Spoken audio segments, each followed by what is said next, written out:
Oh, I'm tired, everybody. I'm tired. So, I am live. We're live across the board.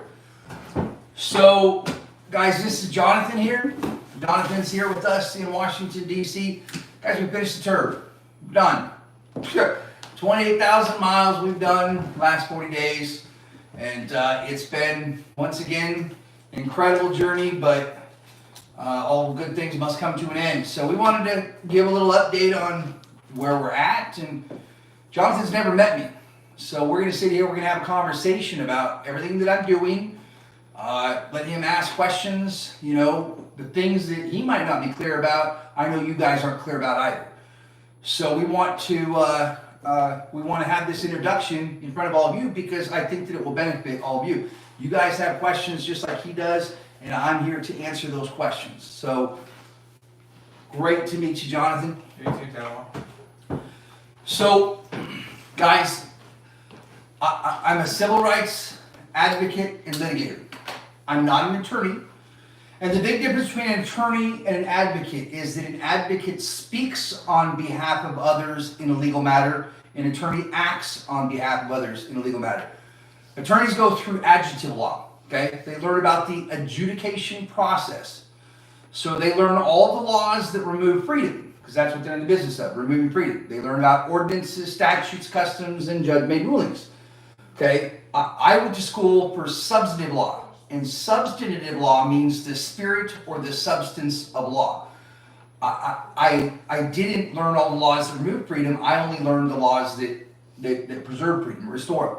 So I'm in the business of restoring freedom. Attorneys are in the business of removing freedom. That's the big difference between us. Okay? And I know you guys don't know much about advocates because advocacy, as far as substantive law is concerned, is not something that most people are aware of. The reason being is that substantive law deals with law enforcement, right? Remember, in that courtroom, there's two different positions. And today, those two different positions are being filled by the same exact type of law expertise.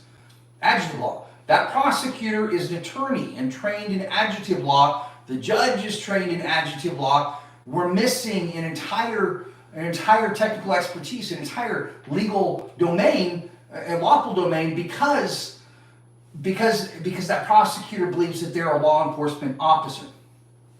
This is the big problem with law enforcement having a degree in adjudicative law. Law enforcement is supposed to be neutral and unbiased. We're supposed to be able to look at a situation, collect evidence without having a predetermined notion or outcome. The problem with attorneys is that they're trained to make a person into a criminal. So if all that you see is a criminal, then how can you look at something objectively, right? When you represent the defendant or the accuser, how can you say that you're going to be neutral and unbiased for the accused? Because your objective is, of course, to advance the interests of your client, the accuser, right? And so this is a big problem that we have because attorneys are not trained in law enforcement. They don't know about the elements of the crime, according to Mr. Koch, Dr. Koch. They don't know about mens rea, whether or not a crime was even committed. All that they know is what their accuser, what their client told them, and now they're going to go out and try to advance the interests of that client. So we need the system itself. We need the courts to understand that there's a different type of technical expertise that must be in that courtroom. It was designed to be in that courtroom because today, when you go out to law enforcement officers, lots of times those law enforcement officers, what they say to you, when you raise an issue to them, they'll say, oh, well, I'm not an attorney. Or oh, I can't answer that. I need to talk with our county attorney. The problem is that attorney is an administrative officer. They deal with administrative law. They're on the judicial side. Law enforcement officers, you are not working for them. That's a different branch of government, right? It's a different technical expertise. So attorneys are administrative officers. They deal with the administration of law. That's all the judicial proceedings. And you guys, that's the reason why attorneys rely upon judge-made rulings. Because in their world, judges do make the law, right? That's what they've been trained. The administrative agents of the court rely upon the administrative officers of the court to determine their outcome. But as I've said before, and all of you that do know, my argument, judges don't make the law here in America. We did not delegate the authority for judges to create law, right? That was reserved to the people in accordance with Clause 1, Article 1 of the Constitution of the United States of America. It says all legislative power is vested in the Congress of the United States. Legislative power is the power to make, amend, or destroy law. All legislative power is vested in the people of the United States. No other branch of government was delegated the authority to be able to create law. And last year with Chevron, as you guys know, June 28th of last year, Chevron was technically overruled by the Supreme Court of the United States. Chevron was all about the judicial branch telling the executive branch, you don't get to create law, right? Because remember, what Chevron was doing was the executive branch, executive officers, they would look at the law and say, oh, it's not clear, it's ambiguous. And now we're going to write policy and then go out and enforce that policy as though it's law. What was happening there was that the executive branch was amending the law based upon what they said was not clear and ambiguous. But the issue at hand was can the executive branch amend the law? The answer is no. There was no delegated authority constitutionally for the executive branch to create law, amend law, or legislate in any manner whatsoever. The Supreme Court made the right decision there. Unfortunately, though, what we see is that we got the words from the court last year. You all know it. We love what Chevron says. Oh my God, this is going to be the answer to all of our problems. The executive branch can no longer do whatever they want to do. But my question to all of you is, did that change anything? Right? Did it? Because today, those judges are still going in and working with those executive officers who are still enforcing policy, not law. Right? So their words and their actions are not aligning. Supreme Court says this is what we think, but our actions are going to be contrary to what we're saying, which means that, and I've told you guys numerous times, I was trained as a human lie detector. That's what I did for the military for years with Homeland Security and intelligence. I know liars. And the first predictor of a liar is, are their words and actions aligning? And if they're not, they're lying to you. Okay? So they're lying to us right now. But the good news is we got their words. Their words say all of what they're doing is all unconstitutional, but we're going to continue to work with them. So we got them on that side. So my point is that I am not an attorney. I deal with law enforcement. I build cases against criminals, and then I would help in the adjudication process for that. So what I've done now, right? This was the fourth tour that I've done around the country. This particular tour was focused on collecting the affidavits from all of you who have been deprived of fundamental rights guaranteed by the Constitution of the United States of America under a state law, right, by an agent that was relied upon that inferior state statute to deprive you of something guaranteed by the Constitution. Those affidavits were what we were building as this final blow to the court. Because this time last year, I had just finished serving the state of New York, the Attorney General of the state of New York, on behalf of Donald J. Trump. Again, I didn't do that for political reasons. I did that because he was impacted in the same manner that all of you have been impacted. He was denied the right to be present in the grand jury to confront the hearsay accusations against him because the prosecutor, Juan Marchand, denied him that right because he conspired by and between the accuser, Stormy Daniels, to prevent the accused right to be present.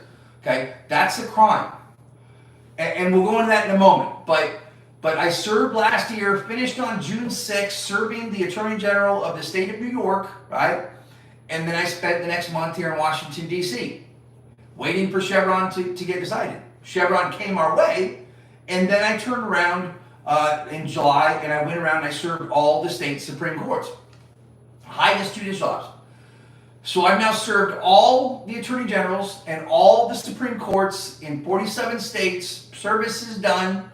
That notifies the highest executive and the highest judicial officer that crimes are being committed by their agents, asking them to please direct your agents to act in lawful constitutional manner consistent with what the Constitution demands, and if you don't, then you are now sanctioning it, you are now responsible for it, and you're also implicated in it, because the laws of criminal conspiracy state any person who, having knowledge of any of the wrongs conspired to be done, and who have the power to prevent or aid in the prevention of the commission of the same, neglects or refuses to do so, may be joined to dispense in the action. So when you go in and you serve an attorney general, the highest, or even one of his agents, if you go in and you serve him, right, with a notice that his agents are committing crimes, what you're doing is you're drawing a line in the sand, and you're saying, this is what the law states. You guys are clearly operating outside of that law. And we're giving you an opportunity to return to status quo law, but if you don't, now you are knowingly and willingly engaging in criminal behavior. The law of criminal conspiracy for public officials is very simple, right? If I have knowledge that a crime is being committed, and I fail to take action to correct those unlawful acts of my agents, I myself am implicated in it. I may as well be the very person pulling the trigger because I knew about it and I permitted it to continue. These attorney generals, all 47 of them, are now an opposing party to the people of the United States. All of you and all the rest of the people of the United States created a law called the Constitution of the United States of America.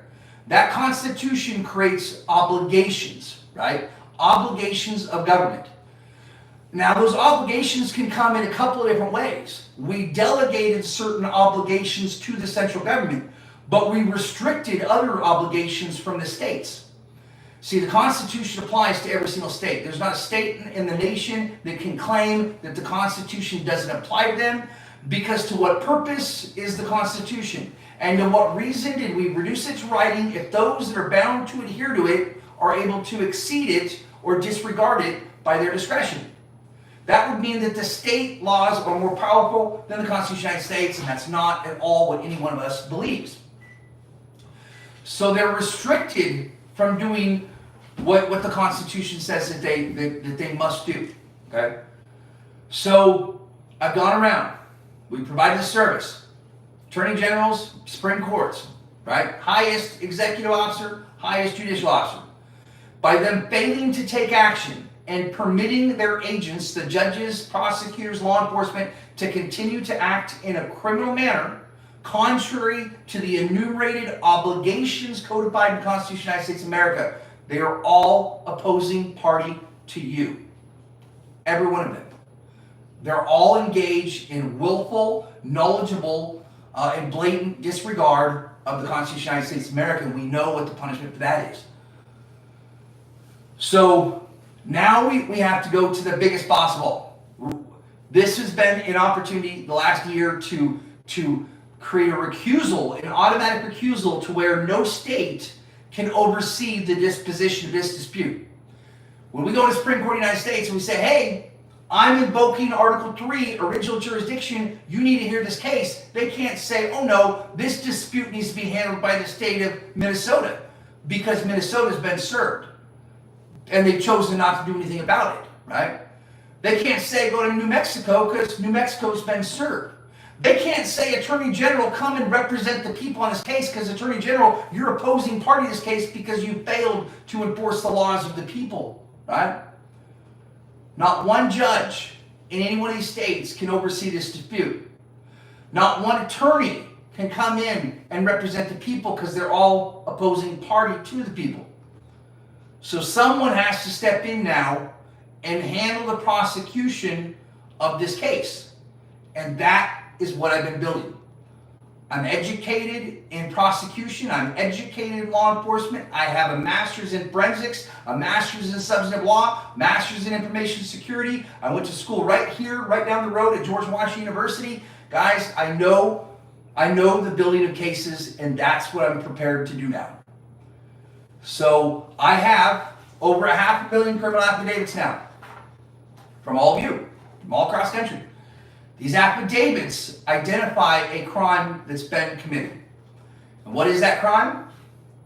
When a state chooses to enact its own alternative legislation and substitute that for the guarantees of the Constitution of the United States of America, they just committed a crime called sedition. Because sedition is defined as the speaking or writing of words, such as law established, in order to cause disaffection to the Constitution, to procure its alteration in an other than lawful manner.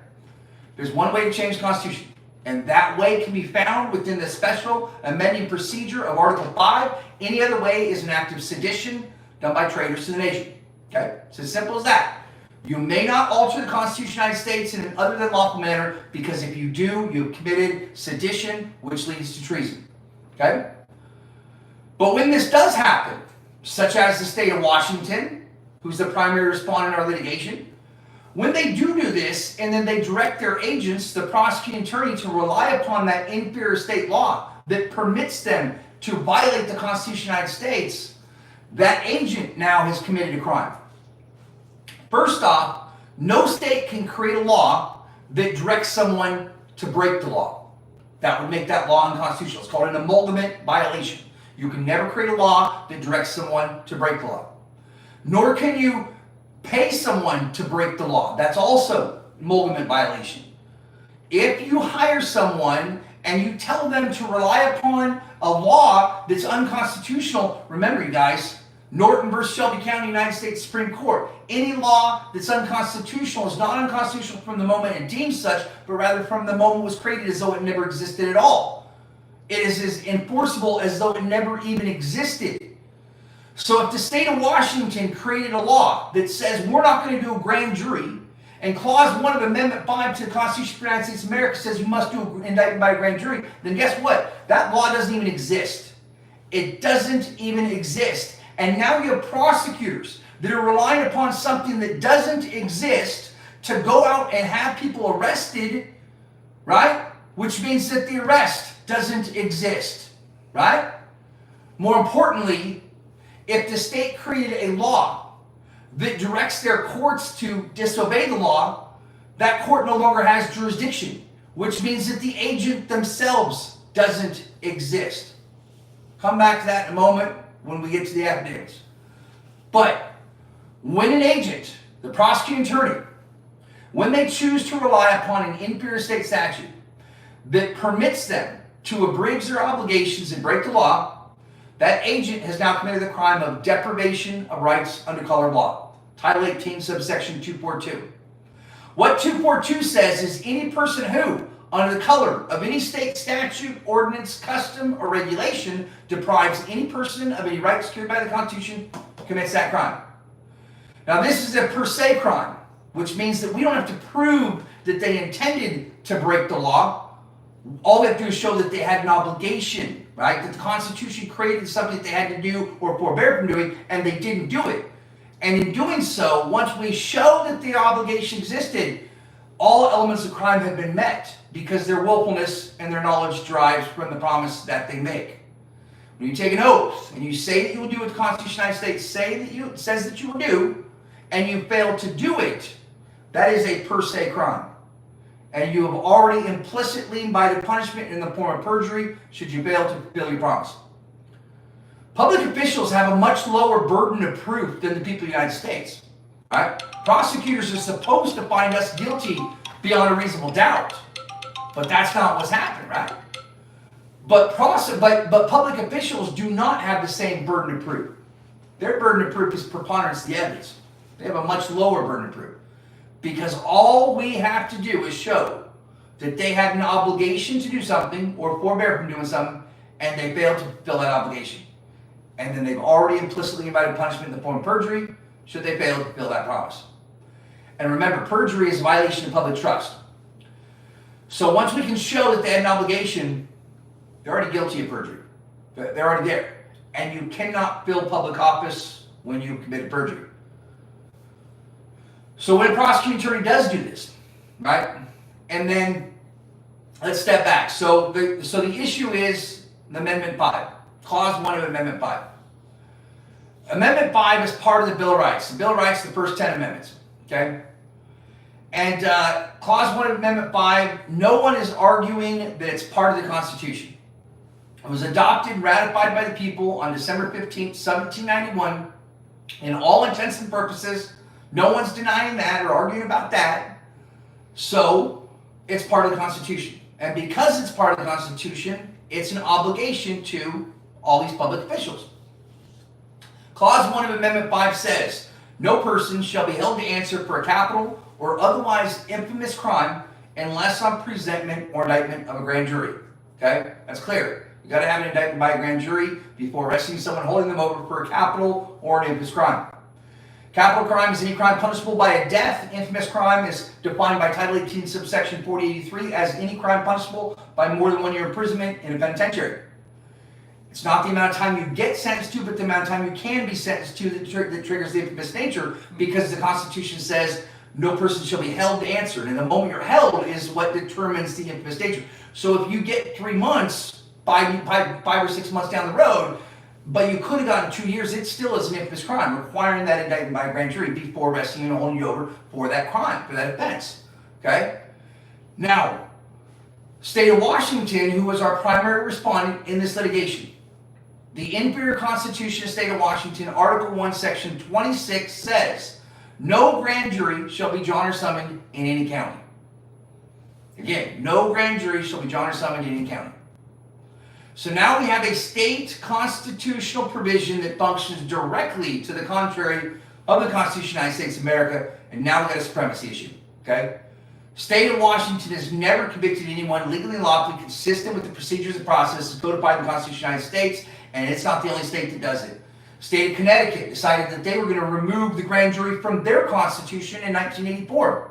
Now, ever since 1984, they have not prosecuted a single person consistent with the obligations codified in the Constitution of the United States, right?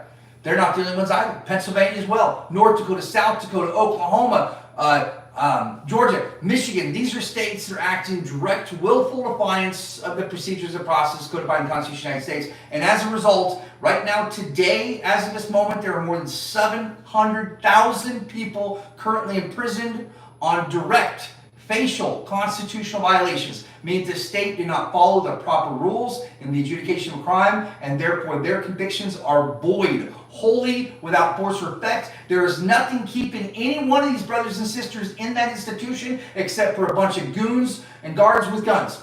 That's it. And the threat of fear.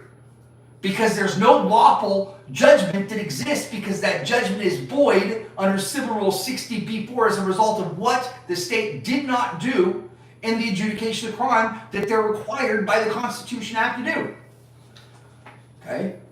So therein lies the unconstitutional provision.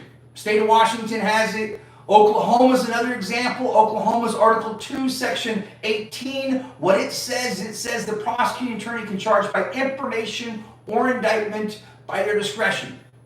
Information, according to the law, Title 18, subsection 555, says information can only be used as the charging instrument for non-infamous crimes, for misdemeanors. Oklahoma, why are you permitting your prosecutors to use that charging instrument for a felony? When you're required by the Constitution to use a presentment or indictment by a grand jury, what you're doing is unconstitutional. Oklahoma, what you're doing is unconstitutional. Michigan, Pennsylvania, these states have got to understand that they are bound by obligation to enforce that Constitution. Constitutional law, subsection 171 says that state courts and federal courts are equally obligated to guard and enforce every right secured by the Constitution. States, you have no authority whatsoever to go against the Constitution of the United States, because if you do, what you're leading to is the breakdown, fracturing, and dissolution of this nation, because the only thing that makes America America is that Constitution of the United States of America, right? Nothing else. So when a state creates that law that's seditious and then directs their prosecutors to go out, start charging by information all across this country, that prosecutor has just committed the crime of deprivation of rights under color law. Period. It's per se. You did it. There's no denying you did it, because here's the information. Where's the indictment? There isn't one, because you guys don't do it. So when that prosecuting attorney then brings that incorrect charging instrument, information, to a judge and says to the judge, Judge, I'd like you to hold this person over. That judge has the duty and responsibility to make sure the power that they exercise is consistent with their authority. If they choose to exercise their power based upon the prosecutor's abuse of power, who relied upon an inferior state statute to deprive a person of a right that they're guaranteed by the Constitution of the United States of America, that judge is also depriving of rights under color of law. but now he's established a conspiracy to deprive rights, Title 18, subsection 241, by and between himself and the prosecuting attorney. Now, conspiracy to deprive rights says when two or more persons conspire for the purpose of depriving any person of any rights secured by the Constitution, commits that crime. So now we have a conspiracy to deprive rights that's based upon the base crime of deprivation of rights. And now when that judge signs that order, ordering someone to go out and perform an arrest on whoever, right? That officer also has a duty and responsibility to make sure the power that they exercise is consistent with their authority. If they choose to exercise their power because the judge told them to go and abuse their power, right? Because that judge relied upon the prosecutor who abused their power, who relied upon an inferior state statute to deprive a person of right guaranteed by the Constitution. That officer is also depriving him of rights under colored law. He's also a member of the conspiracy, and the moment that he goes out and performs an arrest without the proper documentation in accordance with the Constitution of the United States of America, he has just committed the crime of kidnapping. And it is a federal kidnapping offense 1201 because they're holding the victim over for ransom in the form of bail. And anytime you have ransom, it is always a federal kidnapping offense, always. And now we've got a pretty big deal. Because anytime that you have a kidnapping that occurs in conjunction with a deprivation of rights under colored law, the punishment as prescribed by law is death. This is a capital offense that is happening prolifically across this country, and we now have 500 affidavits on behalf of victims of this exact same crime. And there's no denying it, because there is no right to self-defense for public officials. They can't say, oh, we didn't know, because you did it. And then you took someone captive without lawful authority to do it. This is a big, big, big deal right now. Big deal. This is the biggest civil rights case, hands down. We built it. And on Monday, if this court hasn't stepped up, then I'm going to step up. Under the laws of RICO, and I will empower myself as the private attorney general under the laws of RICO, and I will handle the prosecution on behalf of the people of the United States for the disposition of these crimes that are being committed. Now, it doesn't just end there, right? It doesn't just end there. Because now we get into the deprivation of the familial unit, okay? What I just talked about, the indictment, that's an enumerated right. It's enumerated because it's written right in the Constitution. Everybody can see it. It's right there. We can read it. You can see it. That's an enumerated right. That's why those people in prison are there on a facial constitutional violation, because facially their judgments are void. Now, the right of intimate association, the right for you to have a relationship with your children without governmental interference, that's an incorporated constitutional right. It is not an enumerated constitutional right. It's incorporated because in 1984, the United States Supreme Court said in a case called Roberts versus United States that you have the right to have an intimate familial relationship with your children without governmental interference, okay? It was found to exist, protected under the First Amendment, right, which is extremely important. I know you guys have talked about that. First Amendment are all your God-given rights. Everything after that is not God-given, because the First Amendment are all freedoms. You have the freedom of speech. You have the freedom of religion, freedom of press, freedom of conscience. These are freedoms because God empowers you to speak. And you will continue to be able to speak until the day that God calls you back home. Therefore, you have the freedom to speak, right? It's free speech. But God didn't make the gun. That gun can be taken from you, therefore you have the right to bear arms because it's protected under the notions of right and wrong within our society, right? But the reason why the Supreme Court identified the right of intimate association be protected by the First Amendment is because God made you a mother. God made you a father. That's a creation of God, and until the day you die and called home, you will continue to be a mother or a father. The state can never take that away from you. Therefore, it's the freedom of intimate association. You have the freedom to have a relationship with that child because God empowers you to do that. That's not a creation of the state. Therefore, the state can't interfere with what God created. That was the Supreme Court's rationale behind Roberts versus United States in 1984. But again, it's incorporated. And you cannot argue an incorporated right in the same way as an enumerated right. So I'll finish and we'll get into this discussion here. But the reason why I'm joining these two things together, right? And I've tried to be clear about this with you guys, is that these two issues, they are interrelated, okay? They are. Because all tyrants are taught to act the same way. Saint Augustine of Assisi, he once said that how incredibly alike are all the tyrants, but how gloriously different are each of the saints. A tyrant will all act the same. All through history, they will act and function the same manner. So, if a tyrant is trained to presume that a person is guilty based upon the mere accusation of them committing a crime, which is information, right? That's what's happened on the criminal side. Then you can also assume that the family court judges are being trained to presume that you're unfit based upon the accusation of being unfit. Those two functions are the exact same thing when it comes to the manner or the performance of the judicial officer. A judge is presuming that you're guilty because someone accused you of a crime. Now you're being arrested, taken to jail, you're being deprived of your liberty, you're not able to go and earn money and take care of your family and use your property, all these things, because you are now guilty until you can prove that you're innocent, right? Because the judge is presuming your guilt. That same thing can be said in the family court. If someone says, oh, you're not fit to be a parent, then that judge says, well, obviously you're not fit to be a parent, and now you're going to be deprived of those certain rights. It's the exact same thing. But there's one other thing that links these two together that's really, really important that we consider, and that is that every single prisoner, all 2.9 million of these people in prison, they're all someone's child, right? They're all someone's child. And they all have had something happen to them that changed the trajectory of their life, and it really wasn't their fault. I was talking with Jessica's dad a few weeks ago, and he said that when he spent a little bit of time in prison, he said that when he was there, 90% of the men that he talked to didn't have a father, right? There was a breakdown and destruction of the familial unit, which led to adjustment issues. It led to trauma, right? Which ultimately led to not being able to live within the parameters that society has established. That's not that person's fault. But we say that it is. We're like, oh, look at what they did. Well, what they did derives from something that occurred long before. That's why my whole argument, right? It's not about prisoners. It's about children, right? And healing those children. I don't care if that child is 50 years old or 2 years old. That child deserves the love that they need to be able to become the person that God created them to be, and not the monster that the system is ultimately going to say that they are. So we've got to stop looking at what people do.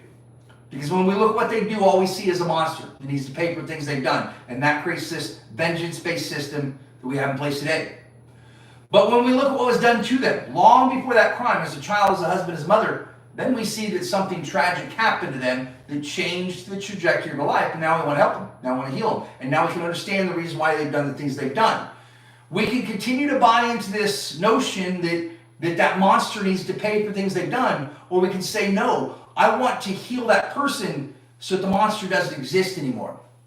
We don't need to punish people for the things they've done. We need to heal them from things that have been done to them. So again, we're going to have a conversation here with Jonathan. I've never spoken with Jonathan. He's new here. This is probably the first thing he's ever really heard a lot about what I'm doing.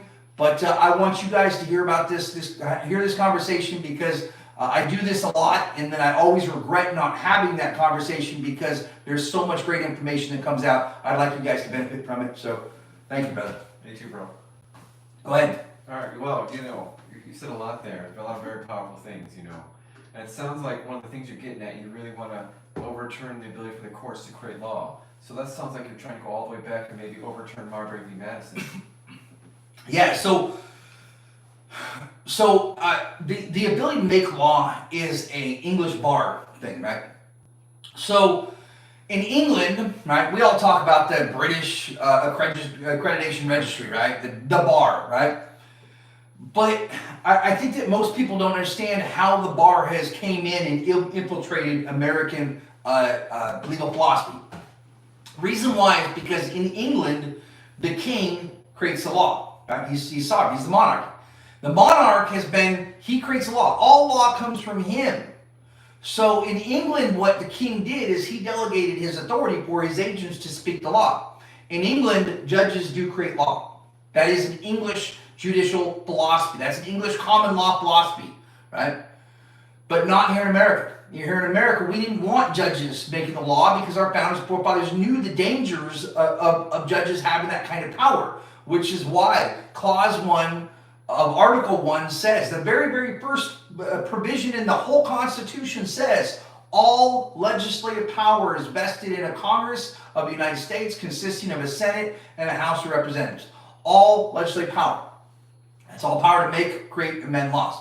And herein lies the issue, right?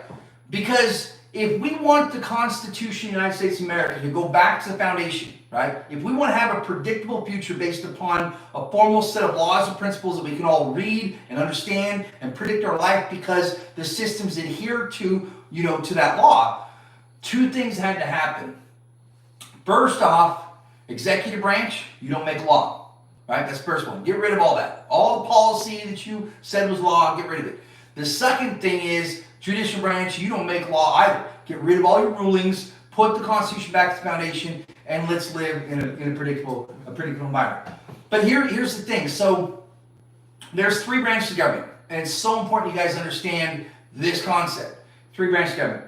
The first branch is the legislative branch. Article 1. Article 1 says all legislative powers vested in Congress of the United States consisting of a Senate and House of Representatives. The legislative branch makes law. No other branch of government has the authority to make law. Only the legislative branch can make law. Okay? Now the second branch of government is, in Article 2, is the executive branch. Executive branch, what they do is they enforce the law, right? They're the enforcement branch. They enforce it. All prosecutors, attorney generals, law enforcement, they all work for the executive branch. The executive branch doesn't make law. They make orders, right? Executive orders. But orders do not affect the people because the people are only affected by law. Only law governs the people. Orders can't govern the people because the president can't order the people because he's a servant to the people. So executive orders, don't get it wrong here. Executive orders don't affect the people. The only thing that the executive orders affect are the people that can be ordered. Agents of the executive branch. So if the president creates an executive order, guys, that doesn't affect you. It only affects his agents. And if his agents choose to rely upon that to abridge a guarantee or an obligation to the Constitution, then what they've done is illegal. Because even the president cannot create an order contrary to the Constitution. So the first thing we needed was that executive order, all those executive orders that were created, right, that they're out enforcing, that has got to go away. Go away, because that doesn't affect people. People are only affected by laws, and only laws can be created by the first branch of government. So that's the second branch. The third branch of government is known as the judicial branch. Article 3 is the judicial branch. Their role is to administer the laws. So you have law enforcement and you have administration of laws. So the judicial branch is known as the administrative branch. They're there to administer the laws. Now, they don't create law either, right? Judges create rulings, right? Rulings. Judge made rulings. Rulings are not law either because we didn't delegate the authority for judges to create law here in America. We reserved it to the people. There's no delegated authority whatsoever for judges to create law. But if a judge does create a ruling and erroneously calls it law, case law, then guess what? That's not law. That's unconstitutional because it's something that was created and called law by a branch of government that has no authority to legislate. We all know judges cannot legislate from the bench. So why is it today that when you go into that courtroom, all of you continue to go to case law? Oh, well, this case law says this, and this case law says that, and this case law says that. That's not law. Why are you relying upon that? Rely upon law. That's what I would recommend that to all of you. Rely upon law. Go to the law. What does the law say? Because the Constitution says you have the right to have an indictment by a grand jury. Because the Constitution says you have the right to be able to speak. Because the Constitution says you have the right to have a relationship with your child. That's what the law states. Why are you going to go to something that's not law to try to argue for your rights that are written in the law? So last year we got Chevron. June 28th. Executive branch, you don't create law, you create orders. You can't do whatever you want. Therefore, all these three-letter agencies, all that, all your policy, all has to go away because that doesn't affect the people. You all know that. You all are very aware of the Chevron ruling. This year, what we're getting is judicial branch. You don't get to either. That's what I'm working on. That's what I'm doing. This is the second half of what we needed. Last year we got Chevron. This year we're going to get Supreme Court. And once we do this, once we win and prevail against the Supreme Court of the United States on this, then we're going to see your rights transpire. We're going to see the Constitution return to its rightful place, the foundation, and we will get our rights and freedoms back, because all the bullshit that people created that is not consistent with what the law or what the people established is all unconstitutional. And remember, there's a maximum law that says that any act unlawful or unconstitutional at the beginning can never become constitutional over time or by subsequent legislation. So all these people that are sitting in prison, they're there unconstitutionally. These 12 million children that have been robbed from their families, they've all been taken unconstitutionally. There's nothing that the Congress can do, there's nothing that the judicial branch can do, there's nothing that anyone can do to change the unconstitutionality of what they've done. Government, if you break the law in the pursuance of an outcome, that outcome is always and forever void, wholly without force or effect. There is no judgment because that judge has no authority to do something contrary to what is limiting him or restraining him from being able to do.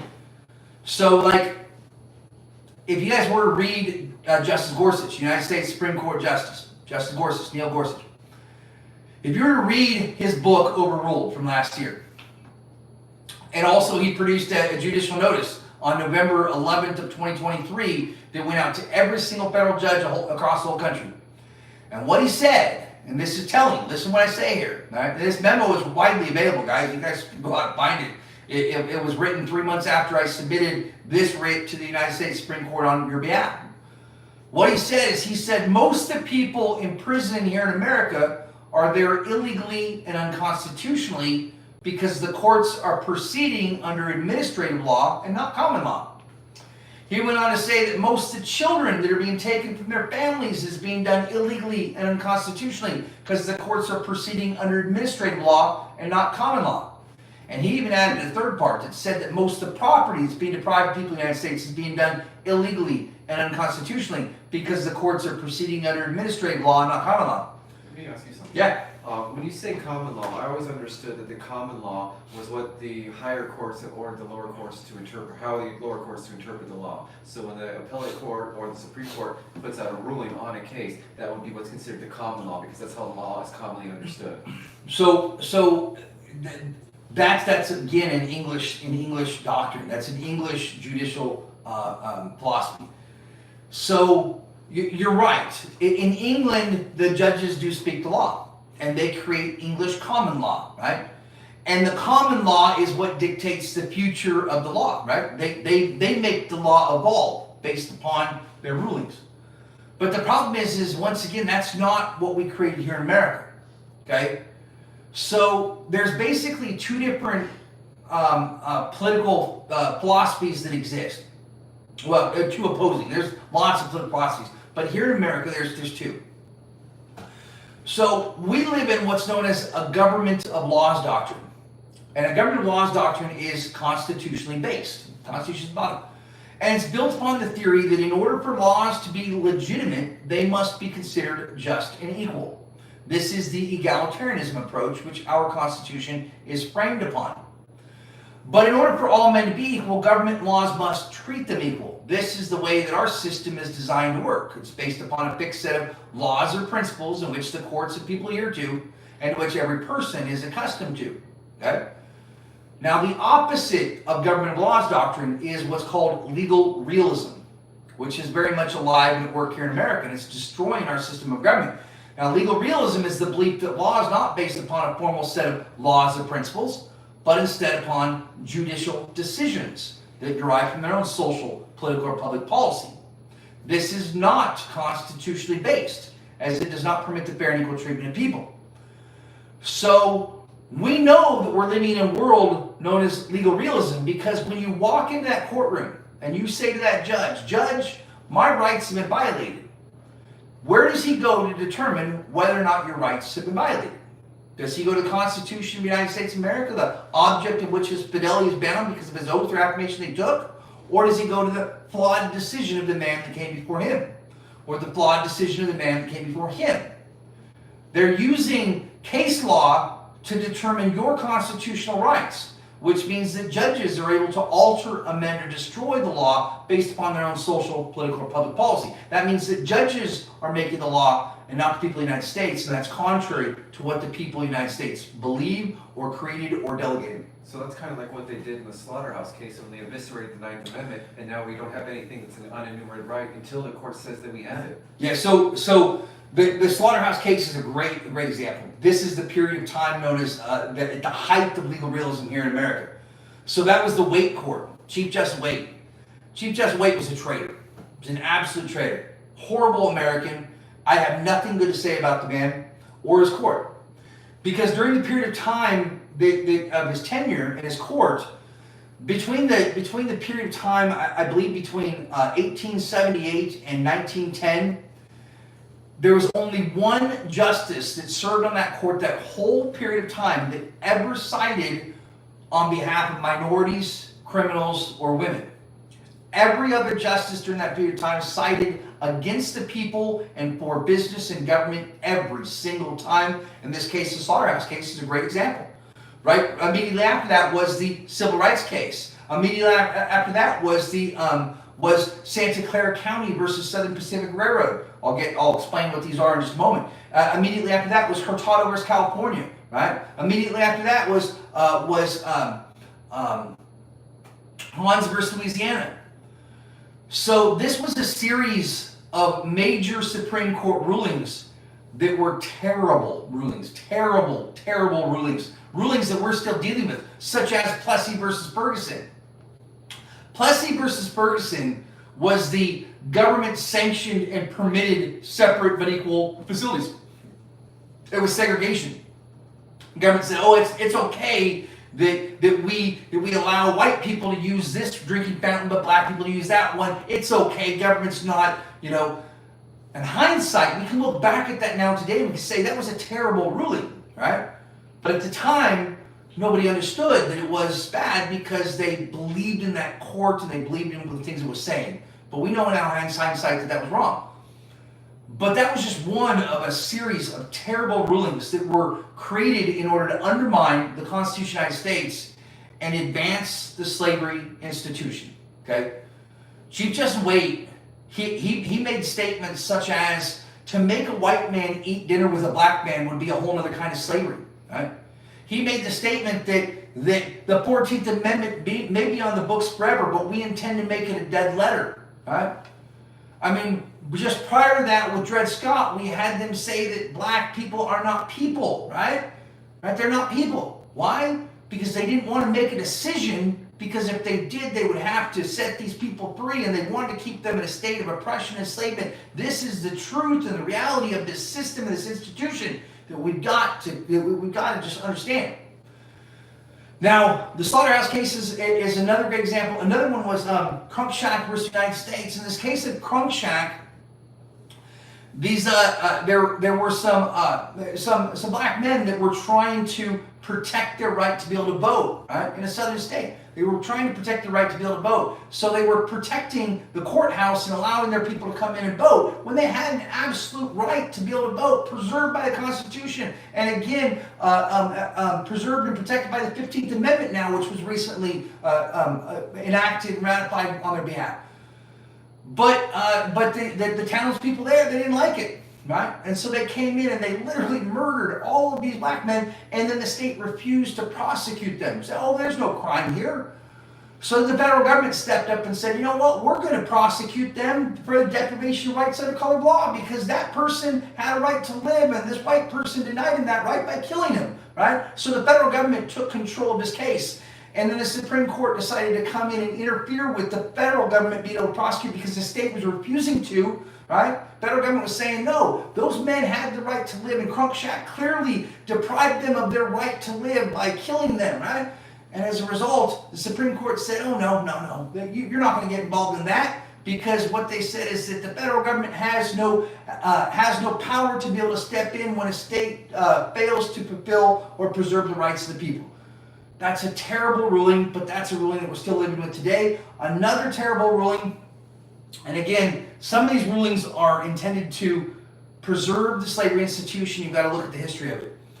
So a lot of people talk right now about corporations and persons. They're like, oh, I don't want to be a person because a person's a corporation. No, that's not true, right? What you're reading is what's in Blacks. And Blacks, unfortunately, just like ChatGPT, if you guys put something in ChatGPT, all that ChatGPT can do is spit out something based upon the information and the history behind it. People existed before the corporation. The person is not a creation of the corporation. The corporation is a creation of the person. But this all got muckied and watered down in a case called Santa Clara County versus Southern Pacific Railroad from 1882. Because what happened in 1882 with this court case was, again, Wake Court, terrible ruling. What happened there was that there was a case that came forward, right? And before oral arguments occurred, right? Santa Clara County versus Southern Pacific Railroad, before the oral arguments were presented to the Supreme Court, Chief Justice Waite made a statement on the record immediately before that had nothing at all to do with the issue at hand. What he said was, we, referring to all of the members of the court, all 9 of them, we are all under the belief that this corporation is protected by the 14th Amendment Equal Protection Clause. That's an arbitrary statement that he made, had nothing to do with the issue at hand. But that arbitrary statement has had a profound effect on the legal system or the justice system, because only people can be protected by the Equal Protection Clause of the 14th Amendment, right? Only people can. So what Chief Justice Waite did there was he said this corporation is now a person. Why did he do that? He did that because in 1865 we passed the 13th Amendment to the Constitution. The amendment that was adopted, ratified in order to abolish slavery, did nothing of the sort. Not only does it permit slavery, but it codified the legality of slavery in our foundational law, because it doesn't say you can't have slavery. What it says is neither slavery nor involuntary servitude shall exist except as a punishment for crime. Which means that if you are a criminal and be punished for a crime, we can enslave you. Well, who's responsible for dealing with criminals? That'd be the state. So what we did was we simply took something, we retitled it to something different, we changed from a private institution to a public institution, and now we made the slave owner the state. State is a slave owner. Well, Chief Justice Waite recognized this 13th Amendment loophole. They recognized the fact that, oh, now the state owns the slaves, but guess what? States can't own slaves. Corporations can't own property, only people can. So Chief Justice Waite needed to preserve the slavery institution, but in order to do that, he had to make it so that the slave owner could own property. And we all know that states are nothing more than a corporation. So what Chief Justice did in 1882 he didn't make it so that the people are corporations. He made it so that the corporations are persons, because they're now protected by the Constitution and private property is protected by the Constitution. So in order to preserve the industry, he needed to make the states a person, and the way that he did that was by saying this corporation, Southern Pacific Railroad, is protected by the Equal Protection Clause of the 14th Amendment. And that's what led us to the Citizens United case, where corporations have been allowed to fund as much money into politics as they wanted and start buying our government. Well, so yes, but more importantly, that's what's led to these corporations coming against you. Because we all say, oh, it's got to be a person that's against me. That's why the state is coming against you, is because that state was granted personhood by the Supreme Court of the United States, because you are their slave, and they don't want to have to release the slave or interfere with the slave, because according to Dred Scott versus Hanford from 1857, slaves are private property protected by the Constitution. But that's the reason why the states are coming against you. That's the reason why that state believes it's a person and can bring an accusation against you, because remember, only people can bring cases into court. Corporations can't. So if the Supreme Court of the United States said, oh, this corporation is now protected by the 14th Amendment, what they did was they personified the state, which is part of the reason, part of what we're bringing here. Okay, so I'm going to fill you guys in on a little bit of our legal strategy here, because I've kept this under wraps for a long time here, but you guys might as well know where we're at. Bring it on. Okay, so I'm a person, right? I have a whole bunch of different parts. I have hands and eyes and ears and mouth, legs, all these different parts that make up the body of me, right? Tanawah. If my hand goes out and steals something, my head can't say, oh, it was my hand that did it. You can't punish me. No. All parts of my body will suffer for any act, transgression of law that any part of my body commits. So as a person, I can't single out one single part of me and say, oh, that has to be the one that's punished. I'm not responsible for it, because that's not how a conspiracy works. When the state comes against you, that state is one person. One person made up of a lot of different parts. Prosecutors and judges, CPS, right? GALs, mayors, congressmen, they're all part of the state. And when the state comes against you, when it accepts the personification and it comes against you, you can go against it as one. I don't have to call out the judge or the prosecutor or the GAL or anyone else. All I have to do is, one second.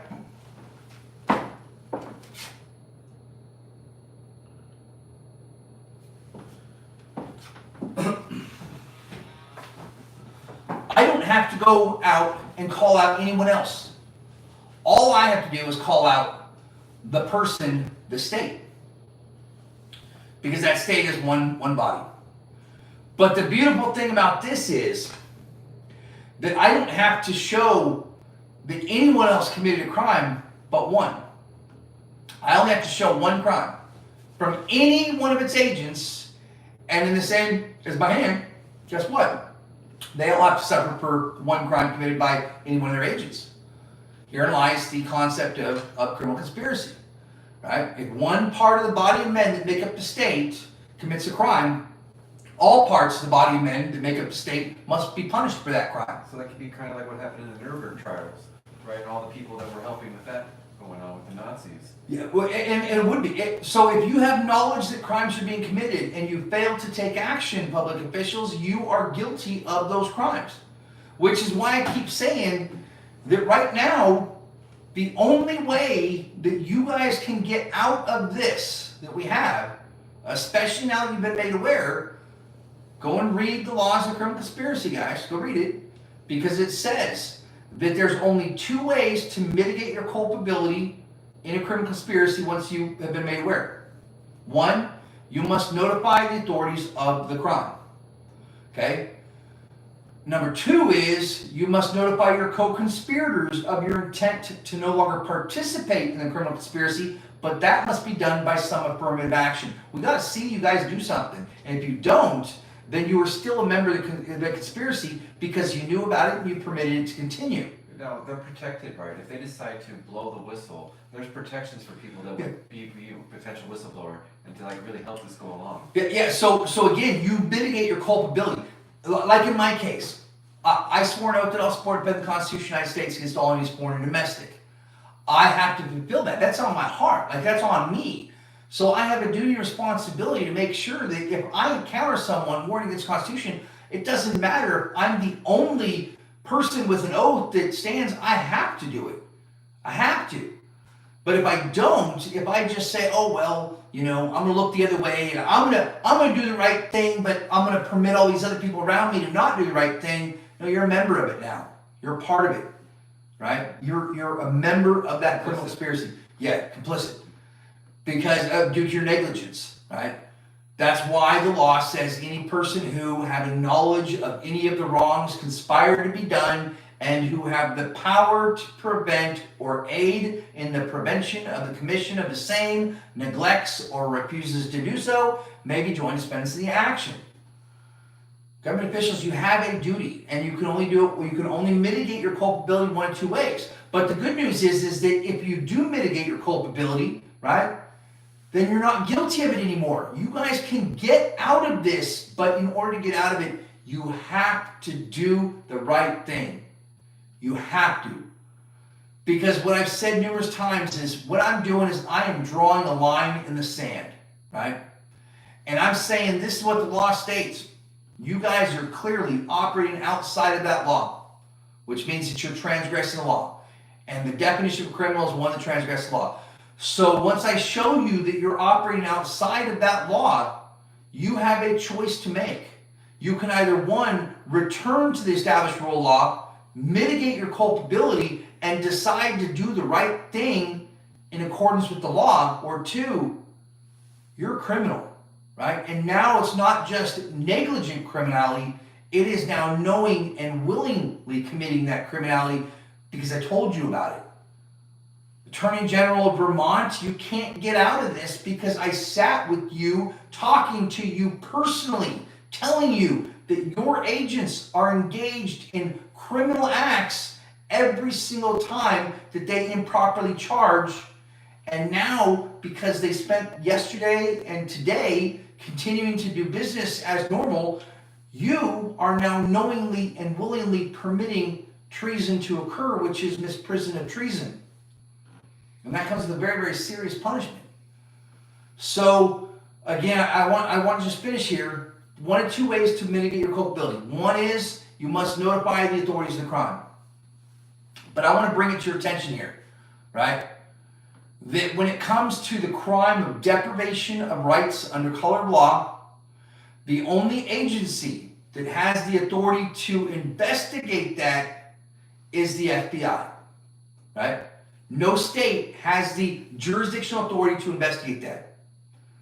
The reason why I bring that up is because I've served 47 state attorney generals with a notice that their agents are depriving of rights under color of law.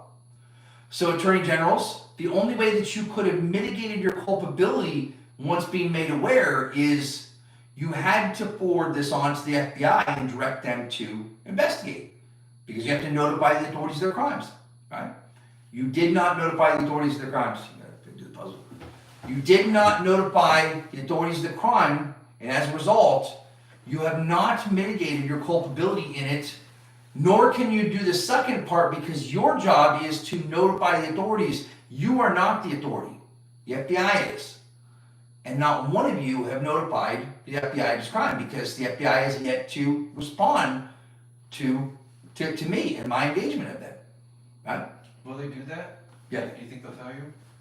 You know, something that went on a while ago, most people may or may not be aware of, would be like Operation Greylord, which happened in Cook County, Illinois, where like almost 100 government actors, judges, court clerks, deputies, sheriffs were all arrested and charged for conspiracy against the rights of the people and passing bribes. So because I'm the person with the evidence, they would need to bring me in on it. I'm the one that's built the case against these attorney generals. They would have to include me in it. Okay. Because they're all opposing party in a case that I had. But the second part is that you must notify your co-conspirators of your intent to no longer participate, but that must be done by affirmative action. So this is where I want to challenge a lot of you public officials, because people say to me, they're like, oh, well, that's a good judge. He's a good judge. He makes good decisions most of the time. I can't subscribe to that. If you say to me, oh, that's a good police officer, he does the right thing. No, because every one of them are aware of these unlawful acts that are being committed, and if you just turn your head and permit it to continue, I can't say that you're good. You are actually complicit because of your negligence. Right? I'll tell you, like I've sat down and I've had dinner with representatives, United States congressmen. I've had dinner with a couple of governors. Every single one of them agree with what I'm doing. They've said, oh, I agree. I support what you're doing privately, but not publicly. They agree with what I'm doing. They believe in it. They say you're doing the right thing. But we won't do anything to fix it, right? That, again, is not mitigating your culpability in the criminal conspiracy, because you're not notifying your co-conspirators that you are no longer going to participate in their unlawful criminal acts. And so, at the end of the day, we all have to look at ourselves and say, am I going to be a man or a woman of honor? Am I going to do the things that I say that I will do? Am I going to fulfill the promises that I make, right? It boils down to whether or not I'm going to be a good person. And I can honestly say that right now today, after having served the mayor of Boston, the commissioners, the county commissioners in Carson City, the county commissioners in Birmingham, Alabama, the city council in Fairfax, Virginia, right, and serving every single United States senator, 250 United States congressmen, or 210 United States congressmen, 47 state attorney generals, 47 state Supreme Courts. I've yet to find a single honorable and good public official. Because the only thing I've gotten from them is, we believe what you're doing, we support what you're doing, but we're not going to do anything to help you. And what's going to happen there when I get to DC now, after having gone around, you guys permitted me to do this because y'all believe in it anyway, you support me privately, but now I'm back in DC with this evidence, and what's going to happen when they ask me, well, who helped you get here? What am I gonna say? Do you think I'm going to cover for you and say, oh yeah, all these people were all backing this and supporting it, even though they knew about it for last year and they continued to allow this shit to continue to go down? You know, Governor Stitt, you know that I'm right here, right? You know that what you're doing is wrong, and yet for a year you've continued to permit it to happen. So I've been thinking about this problem a lot. I'm thinking one of the more effective ways that we can try and get some action is if we, take over a small county, and we have our own board of commissioners elected, we get our own judge, our own prosecutor, our own sheriff, and then we start convening our own grand juries, and we start putting out our own indictments. That seems like a very simple way to get this ball rolling. There's some counties in this nation that only have maybe 20, 25,000 people in them, and it wouldn't take much for people to come together, and then we could just start enforcing the Constitution. Yeah. So, there are some people that are proposing that. I just met with some people up north that's got some great ideas and plans on getting nonprofit land and creating a governance board there. I mean, there are those ideas, but my strategy is this, all right? So the issue of criminality, the way we're trying to solve it from the bottom up, where we go out and arrest the people for the crimes they commit, it's never going to work. It will never work, right? Because if our country is being led by criminals, and remember, a criminal is simply one that transgresses the law. That's the very definition of a criminal. Criminal is one that transgresses the law. If our country is being led by criminals, people that are acting outside of the law, then that means that our country is going to be led toward crime, because our leaders are leading us in that direction. So they are creating a criminal environment because they themselves are criminals. And then when the people live within that environment, the people are going to commit crimes because of the environment that our leaders are leading us toward. So the issue of criminality, it cannot be solved from the bottom up, because when we go out and arrest the people for the crimes they commit, we're simply following our leaders. You have to fight crime from the top down. That's why the mantra of the tour is fighting crime from the top down. Because we have to start with the issue of criminality from the top.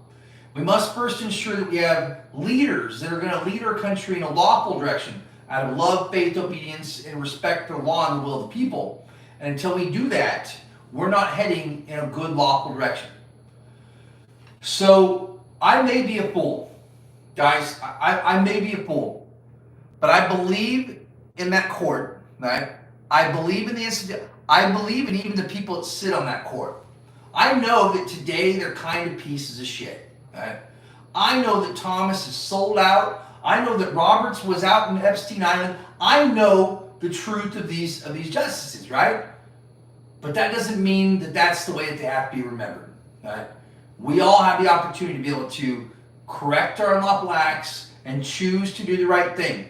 In fact, if you were to go to Federalist #1, Circular #1, written by Alexander Hamilton, Alexander Hamilton asked the most important question that the American people need to know or need to consider. And that is, are constitutions of government forever destined to be created at the end of the sword, or can good government come from self-reflection? Can we reach good government through self-reflection, or are constitutions of government forever destined to be created at the end of a sword? Right. Does it have to be the Magna Carta all over again? Okay. That's where we're at. And I think that this question, right, because that's Alexander Hamilton said that this is what the American experiment was created to find out. Are constitution of government forever destined to be created at the end of the sword, or can we reach good government through self-reflection? I pray that we can. I do too. And I believe we can. But that's one of the reasons why I'm so slow, you guys, at what I'm doing. And over the next 2 days here, I know I wanted to have, there's another wonderful person here named Venus. I wanted to have this conversation with her too, for all of you, that I don't want to do this, you guys. I am scared to death of what I have to submit, because I know that if they don't do the right thing, we will lose this country, and I don't want that to. I don't want to be responsible for that. Guys, that's why I've been so slow to do this. Because what I have is so powerful that if they do not do the right thing and enforce the Constitution, we will lose the Constitution. That doesn't mean that I'm not going to do it. But just remember that a peacemaker, a real peacemaker, is capable of great violence, great destruction, right? A peaceful person or peacemaker is one that knows how destructive he can be, but he chooses peace, right? He chooses peace and not destruction. None of these police officers are peacemakers, because they have power and they exercise that power every single day in every single manner that they can. They don't choose peace. I know how destructive I can be. I've known for a long time. Supreme Court of the United States has created rulings that fundamentally altered the fundamental guarantees of the Constitution of the United States of America, and then directed every single state to go out and enforce what they created and not what the people created. The Supreme Court of the United States is 100% responsible for the deprivation of rights under color law that I'm out here fighting every single bit of it. They are, because they created a ruling that they erroneously called law that removed the fundamental rights of the people by inserting their ruling. And now the Constitution is not the foundation. Judge-made rulings is the foundation. And all these states said, oh, that sounds good to me. And they relied upon something that was not the Constitution to create their laws that say we don't have to do what the Constitution requires us to do. The Supreme Court of the United States has got to own up to its own criminality that they've been covering up for 243 years. Guys, Scripture is very clear. If you build your house upon the sand, right, it's going to fall when the storm comes. You must build your house upon the rock. Guys, right down the road here is the Capitol, or the court of the Supreme Court, also known as the courthouse. And they built this courthouse upon reclaimed sand, literally in a swamp. They should have built that courthouse upon the bedrock of the nation, and they didn't do it. This institution is going to fall because the foundation is flawed. They took slavery and placed slavery at the foundation. Egypt, sands of Egypt. They placed that at the foundation. They built their house upon it. And now they've been doing all these patches, these rulings to try to cover up what they did. but it doesn't matter how many patches you put on this house, it's eventually going to fall because you did not build it properly upon the foundation of a free and equal government, right? Instead, you built it upon the deprivation of rights and the institution of slavery because you yourself wanted to advance a business that was engaged in the trading of human commodity. Was that done so easily because the Bar Association has no competition? No. And the only way to practice law is to be a member of the bar, and so it's really the only way to be a judge or to be a lawyer or to be a prosecutor is you have to be part of their club. And if we break that club and have another avenue to being able to represent or being able to act as part of the judiciary, would that help remove some of the ability for this to be so corrupt? Yes, it would, but I think that the bar has been brought in as the cover-up, right? It wasn't. The bar is absolutely wrong because what they're doing is they're teaching these attorneys to rely upon a judge-made ruling and that judges speak the law. Every attorney is blinded by that teaching. You go into law school, you don't learn about the Constitution, you learn about judge-made rulings. Case law, case law, case law. That's why when you go into a courtroom, that judge relies upon case law as though it's the end all. Oh, that judge, what he says is the law. No, it's not. That judge doesn't speak law. So why are you? But that's what they've been taught. That's an English philosophy. But the issue is actually a little bit closer than you might think. It's not as far away as you might think. It wasn't something that necessarily came from England. What happened was that our founders and forefathers, who framed our system of government, who created our nation, they started something amazing, right? At least they said it was. It was called egalitarianism government. Now, egalitarianism is the belief that all men are equal. And again, in order for all men to be equal, government and laws must treat them equal. That's the way our system is designed to work. You all believe that the laws are to apply equally to every single member of society. Now, according to our philosophers, Jacques Rousseau and John Locke, the philosophers that created our system of government, they said that any law that does not apply equally to all persons within society is an illegitimate law. It has no validity. It's illegitimate. So constitutionalism is the belief that all laws apply equally. It's a formal set of laws and principles that must apply equally amongst all members of society. That's why the 14th Amendment says no state shall create or enforce any law that does not provide equal protection of the law. No state can create a law that would apply unequally amongst like members of society. That's why Article 4 of the Constitution says the citizens in each state shall be entitled to all privileges and immunities as the citizens in the several states, because the law must apply equally to every person. And if it doesn't, then that is not a legitimate law. There are two things that's leading to most of the injustice here in America. In fact, all of it. We're just going to say that. And it's not just America, it's every nation across the whole world. These are the two things that causes injustice. One is called oppression and the other is called tyranny. Okay? Now, oppression is the creation of a law that affects one part of society differently than another. That would be oppression. Right? So, for instance, when you create a law that says that homeless people can't carry a backpack, such as the law that was created, I think, in Ohio 2 years ago. Homeless people can't have a backpack within the city. Well, now you are creating a law that affects one part of society differently than another part of society. The rest of society can carry backpacks, but not these people because they don't have a home. Right? You are now creating a law that affects one part of society differently than another. That would be oppression. That is an illegitimate law. Now, the second is tyranny. Tyranny is the unequal application of the law by a person in position of authority. So if I'm a judge and I say, okay, husband and wife, you're here for a dispute. Husband, I'm going to give you full custody of that child. Wife, I'm going to remove your custody because, whatever, right? You're unfit. Doesn't matter. Now I am in a position of authority and I am applying the law unequally amongst like members of society. That is an act of tyranny. Right? It's not my authority to be able to say, okay, the law that guarantees your relationship with your child only affects you, husband, but not you, wife. That would delegitimize that law. Judges do not have the authority to be able to decide who the law applies to and who it doesn't, which is the issue that we're facing here, right? This is it.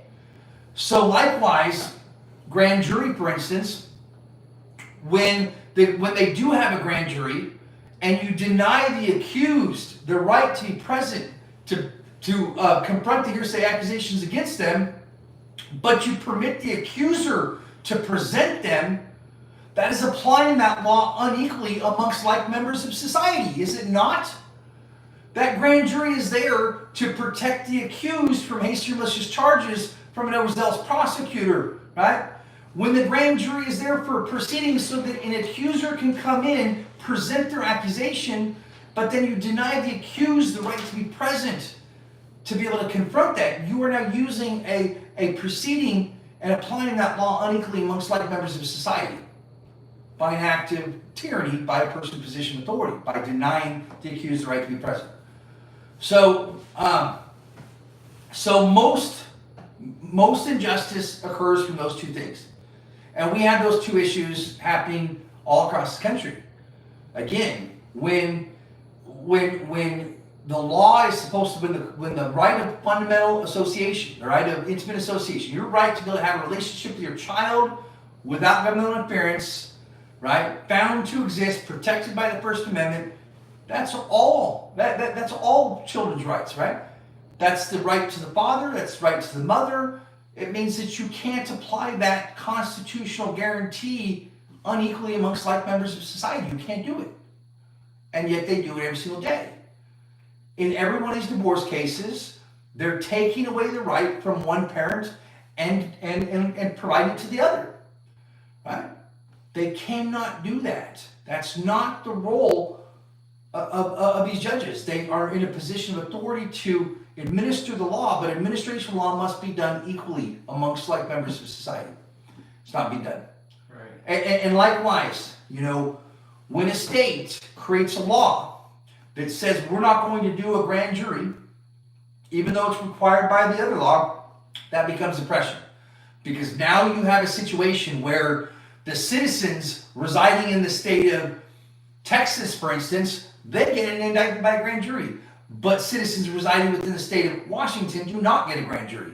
And now you have like members of society being treated differently by laws that have been enacted that treat different members differently. Isn't that why we're supposed to have Article 4, Section 1, full faith and credit?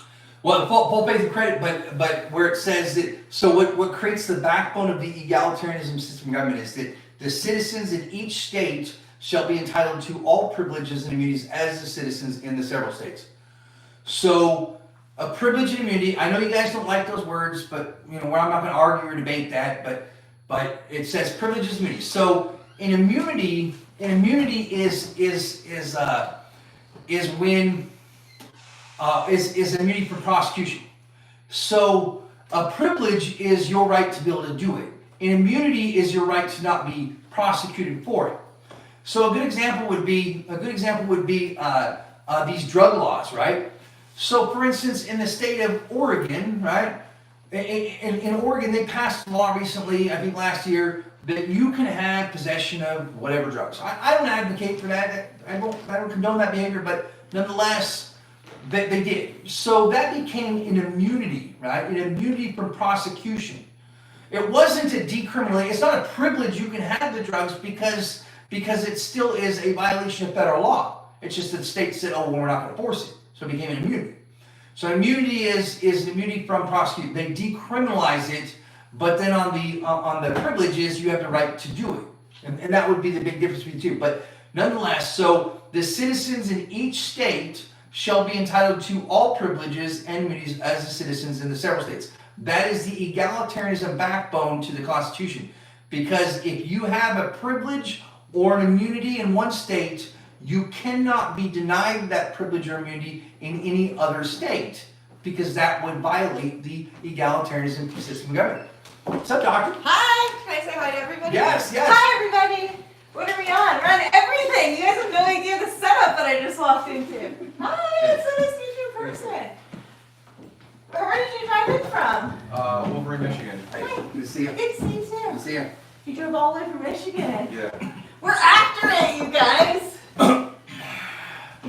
We are. Oh, wanna see What it. we'll be doing a few more, this Dr. Card here. So, and you're welcome to come back anytime, man. Thanks, I We have a promise. chair right here, All right there. I can talk all night. Oh, we have food, good, I'm hungry.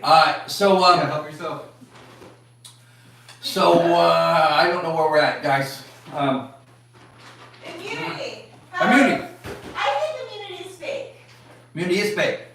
Well, immunity shouldn't exist. So- Any type of governmental immunity is contrary to the 5th provision of the First Amendment, where you have the right to redress your government for grievances. Yeah. And any type of immunity would therefore nullify that provision. So all this immunity just should not exist. It does not. So immunity doesn't exist for a number of reasons, and that's a good topic.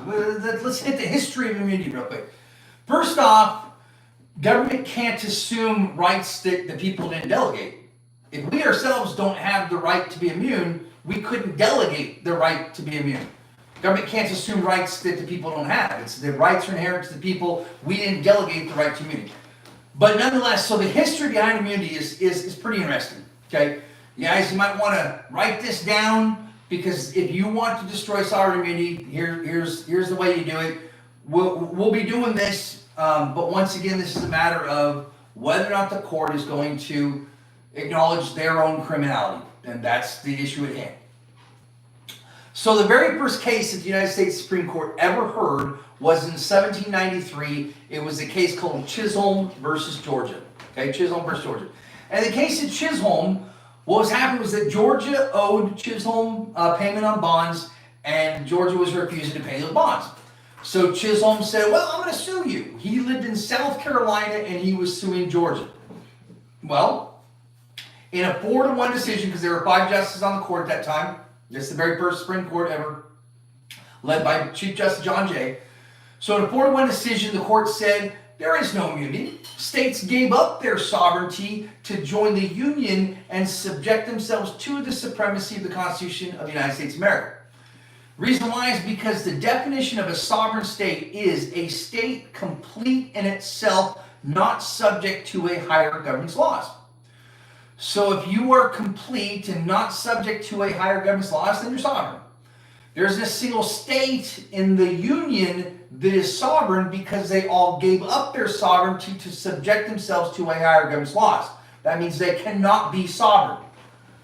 The definition of a non-sovereign state is a state not complete in itself, subject to a higher government's laws. Every single state gave up their sovereignty to subject themselves to the supremacy of the Constitution of the United States of America, and as a result, they are not sovereign.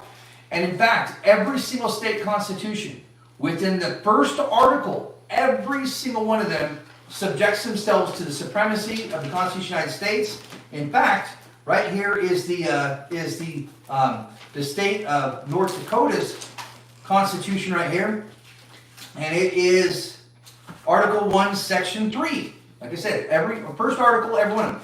Article 1, Section 3 says, the state of North Dakota is an inseparable part of the Union, and the Constitution of the United States is the supreme law of the land.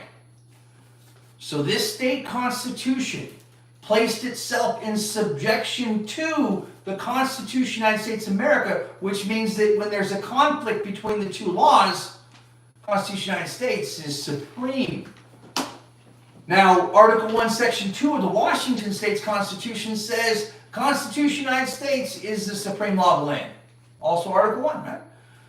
Every single state constitution has placed itself in subjection to the Constitution of the United States of America, which means that if there is a conflict, the state constitution does not take the supreme position.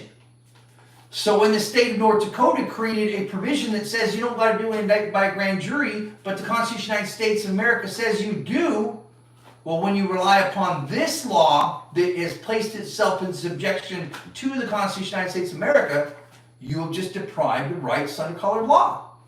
You have relied upon an inferior state statute to deprive a person right guaranteed by the Constitution. Again, Title 18, subsection 2.2 says, any person who, under the color of any state statute, ordinance, custom, or regulation, deprives any person of any right secured by the Constitution, commits that crime. So 1793, Chisholm versus Georgia. Chisholm wins, right? Court comes out and says that there is no sovereign immunity. States gave up their sovereignty to join the Union and subject themselves to the supremacy of the Constitution. Nowhere in the Constitution does it say anything about the states being sovereign. Not only that, but Article 3 says that in all cases in which a state shall be party, the Supreme Court shall have original jurisdiction.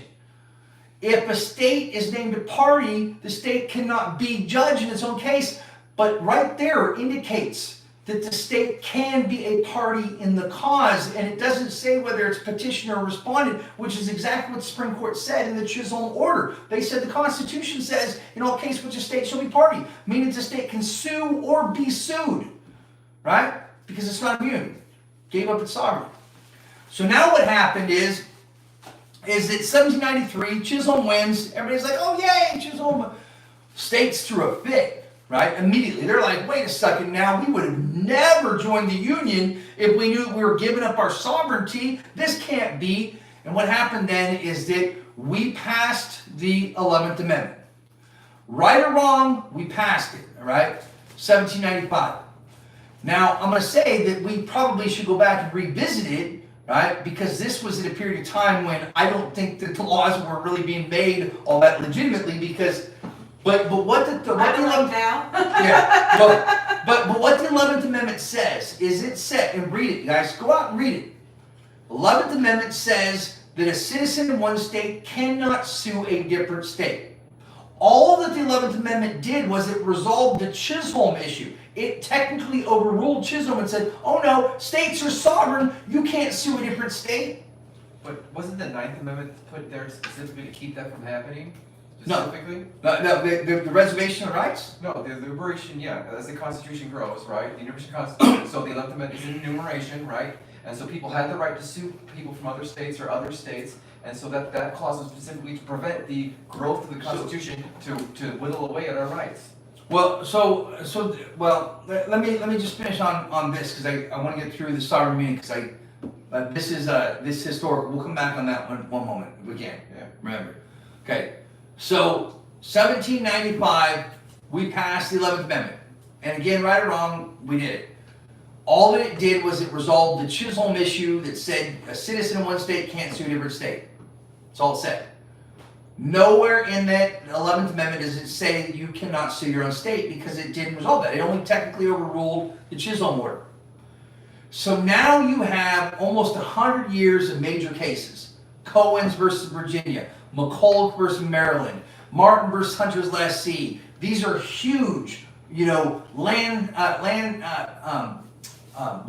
cases of the United States Supreme Court. And if you go out and read them, every single one of them, including Martin versus Hunter's Lessee, says states are not sovereign. They can be sued, right? Can be, all of them. Cohen versus Maryland, Cohen versus Virginia, they all say states are not sovereign. So now fast forward all the way to 1890. Once again, the Hans Court, right? Train wreck, science experiment at best. Case called Hans versus Louisiana comes to the Supreme Court, right? Hans was suing his own state. He lived within Louisiana, he was suing his own state. Supreme Court came out and they made a ruling. Now, this ruling was written, I think, by Justice Douglas. I don't remember. It was only one of two assenting opinion, or two opinions that he personally wrote. The other is another very, very interesting case called Hurtado versus California, which just so happens to be the case that says, oh, states, you don't have to do an indictment by a grand jury, even though it's required by the Constitution of the United States. So just that you know, this is the justice that wrote those two opinions. One that says, yeah, you don't have to do what the Constitution says you have to do, state of California. We're going to side with the state of California's Constitution and not the United States. But then the other one is this one. But what he said, and I'm paraphrasing here just a little bit, but what he said was that we, referring to the court, we don't read the 11th Amendment literally, we read it figuratively, and we believe that its intended purpose was that the states are sovereign, and thus 1890 sovereign immunity was born. It was born. But the problem is that it wasn't born because it's written in the Constitution. Even Hans Court said that we don't read, it's not written in the Constitution, but we believe that it intended to do this. Now, the problem there is that the Supreme Court of the United States, once again, has no authority to be able to alter, amend, or destroy the Constitution of the United States. That must be done by an authentic act of the people. So if the Constitution doesn't say that states are sovereign, then that means they're not sovereign. Because that means if the court says that they are, that would be the court amending the Constitution, once again, in other than lawful manner. Supreme Court, you don't like how we do business, you don't like the limitations or restrictions that you have, great, present your case to the people of the United States, have them amend the Constitution in a lawful manner, but if you don't, then what you've done is unconstitutional because you have no authority to amend the Constitution of the United States of America. You don't have the authority to do it. And that's exactly what they did in 1890. Nowhere in the Constitution does it say that states are immune. Right? It's a concept foreign to our system of government as it is. But now, fast forward to 1996. There's a case that came to the Supreme Court called Seminole Tribe of Florida versus Florida. And it wasn't that sovereign immunity was overturned, obviously, because it still exists, but although it was a creation of the court. But it wasn't that they overturned it. But what is telling is that the dissenting opinion was written by Justice Souter. And what Justice Souter said in the Seminole Tribe of Florida versus Florida, he said, there appears to be two versions of the 11th Amendment that exist. One enacted by the people in 1795 and the other conceived by this court almost a century later. So again, what Justice Souter was saying was, oh, there appears to be two different versions of the 11th Amendment. One that I've read, that the people created, and the other doesn't exist because it was conceived by this court. There appears to be two versions of the 11th Amendment. One created by the people and the other conceived by this court almost a century later. Supreme Court has no authority to conceive the law because the law must be conceived by the people through the legislative branch. So sovereign immunity doesn't exist. But let me tell you once again, the reason why the Wake Court made this decision has nothing to do with right or wrong. What it has to do with was going back again to slavery institution. So if the state became the slave owner, right, and they wanted to make the slave owner be able to have their own property, that was the Santa Clara County versus Southern Pacific Railroad, right? That's why they made that decision, was they said, oh yeah, you know, the state is now the slave owner and we want to protect the slave owner, therefore the state is now a corporation. It personified the corporation, right? Or personified the corporation and the state's under the corporation. So that was the point in Santa Clara County. But now the purpose in this particular ruling, Hans versus Louisiana, was not, oh yeah, states need to have the ability to be able to do these things and be autonomous. And no, that's not what it meant. State's the slave owner. And if the state is now immune, then that means that slaves cannot sue in federal court for their freedom, and it once again preserved the slavery institution by making the slave owner immune. Therefore, slaves can never come out of their enslavement once they've been enslaved, because once again, slaves are private property protected by the Constitution. That's why the Wake Court made that decision. It wasn't because states need to be immune in order to act objectively. It's because the state is now the slave owner, and if the state is immune, then that means that the slaves will never, ever, ever have to be set free. It was a memorialization of the Dred Scott ruling from 1857. That's what they were doing, right? And that's the truth of it here, because slaves cannot sue in federal court for their freedom because slaves and the slave owner is now immune. Remember, that was Dred Scott versus Sanford. I mean, I feel like they made us slaves. They did. They did. and that was in 1930. Well, they did it before, but in 1933, that's another great point. So, little history behind this here is that, so Thomas Jefferson was not a wealthy man. He was actually really poor. He died extremely poor. Most people don't know that. They're like, oh, well, he's an aristocrat, and no, that's not true. You see, Thomas Jefferson, he didn't have the money to be able to finish building Monticello. He couldn't get a loan, right? And he had a bunch of slaves. He's like, man, I want to finish building Monticello, my house. And he couldn't get the loan to do it. So what he did was he created this spreadsheet. This is the earliest, spreadsheet. And what he was doing was he was forecasting the future value of his assets. He had over 200 slaves, okay? So what he did was he put this spreadsheet together that said, okay, these slaves, they reproduce at a certain rate. So they'll reproduce and produce more at a certain rate. And then this female slave, she has a certain productive outcome, output over her lifetime. And this male slave has a certain productive outcome, output over his lifetime. And so he's able to actually take the slaves and show a future value of those slaves through this spreadsheet. And then he took that spreadsheet to the Bank of England and said, Bank of England, would you please loan me money so I can finish building my house Monticello? Bank of England said, oh, well, this looks good. Yeah, these assets are going to have a future value. Awesome. Here's your money. Go build it. That's what he did. He created a spreadsheet that says my slaves, my property is going to have a future value. And then he went out and forecasted that and got money for it. And that's how our government takes out loans to fund itself right now based upon our future labor. This is exactly right. So our government has taken the Thomas Jefferson philosophy with birth certificates, right? Because when you're born and you're born into this enslavement, what they do is they say, here is a male child, which is going to have a future productive output. And this future productive output, we would like you to loan us money for this. So they take your all caps name and they shop around for it. And they get a certain value for that. And then they put that into the account. That account is your SQV. And then from that SQV, it builds the interest. Yes. When you say so, SQV, does that have to do with the Sedition Act? Yeah. But that was from England. But nonetheless. So our system right now today is based upon, yes, enslavement, but it's based upon the Thomas Jefferson forecasting value of his slaves so that he can get a certain value off of them over the lifetime. Guys, there's enough evidence to understand what's going on with the Treasury, right? There's enough knowledge and evidence that's available to understand the SQB accounts. We know what they're doing, right? We know what they're doing.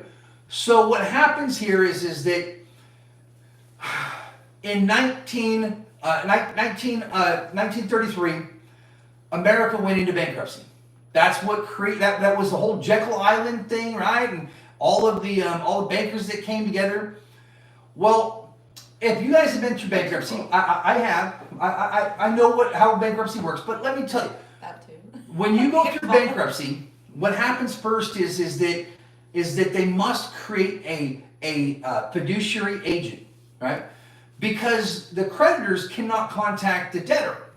So if I'm in bankruptcy, my creditors can't contact me. They must contact my fiduciary agent. But my fiduciary agent is responsible for all my assets during the period of time that I remain in bankruptcy. I can't go and access my account. I got to ask them and say, I got a bill. Please, can I pay my bill? And he says, okay, here's the money to go pay your bill. I can't buy new assets without getting permission from the fiduciary agent during the period of time I'm in bankruptcy.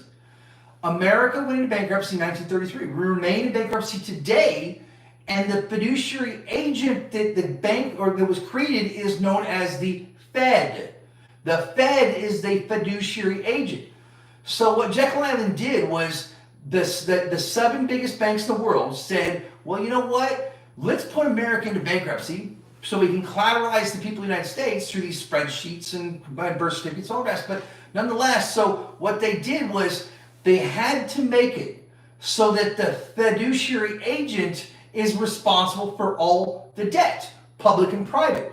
House Joint Resolution 192, right? House Joint Resolution 192 is what created the Fed. All debt, public and private, is to be paid by the fiduciary agent. Our creditors, China, can't contact me because I'm a protected party as long as we're in bankruptcy. They must contact our fiduciary agent, the Fed. Therefore, all debt, public and private, must be paid by them. Likewise, as long as we're in bankruptcy, I can't go and buy a car because I got to get permission from the Fed. So what do? I apply for that loan, and the Fed says, oh, I'll give you that loan, and here you go. All debt, public and private, is to be paid by the Fed, the fiduciary agent. That was what they created, the fiduciary agent. But remember, so the blessing and the curse are both within that particular law. So that's why the money now, we used to say this was lawful money, right now it's legal tender for all debt. All debt. Yeah. Because all debt, public and private, is to be paid by the Fed. Therefore, you get a debt note to pay your debt because they're responsible for paying the debt. But here's the problem, right? So once you come out of bankruptcy and you discharge the debt, now you're free. Now you no longer have that guardianship. You no longer have that fiduciary agent that's overseeing you.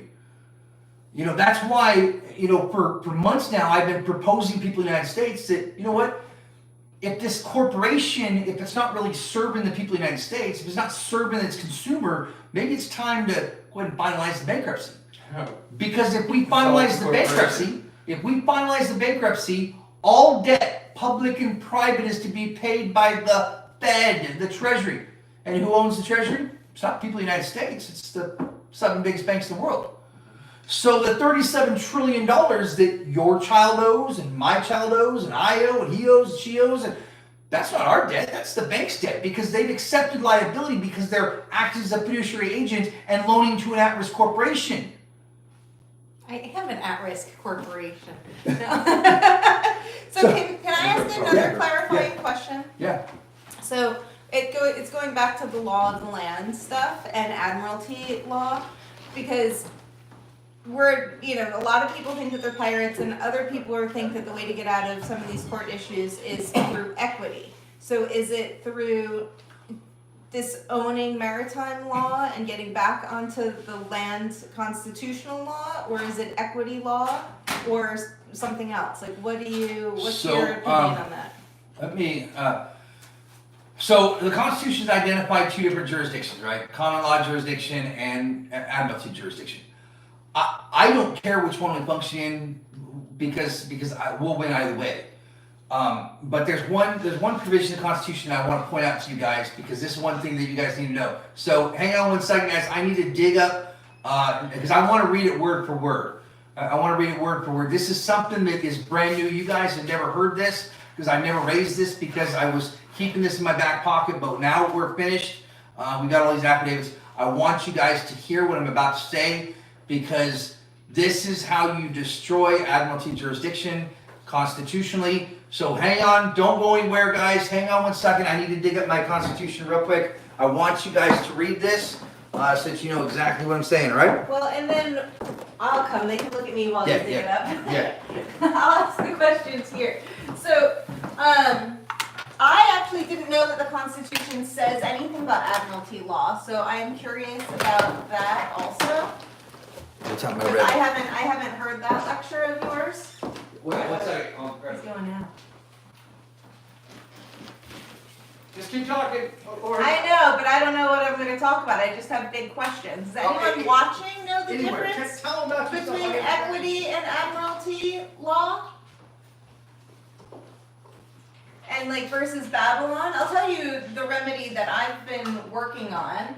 I did submit an affidavit with my lowercase name birth certificate and the all caps birth certificate saying that I'm a living human being, that I call myself a divine creation, Dr. Lauren Pichard, and that, I'm not an admiralty law, that they have to honor my constitutional rights, and et cetera, about my, daughter being my biological property and the rights to family association.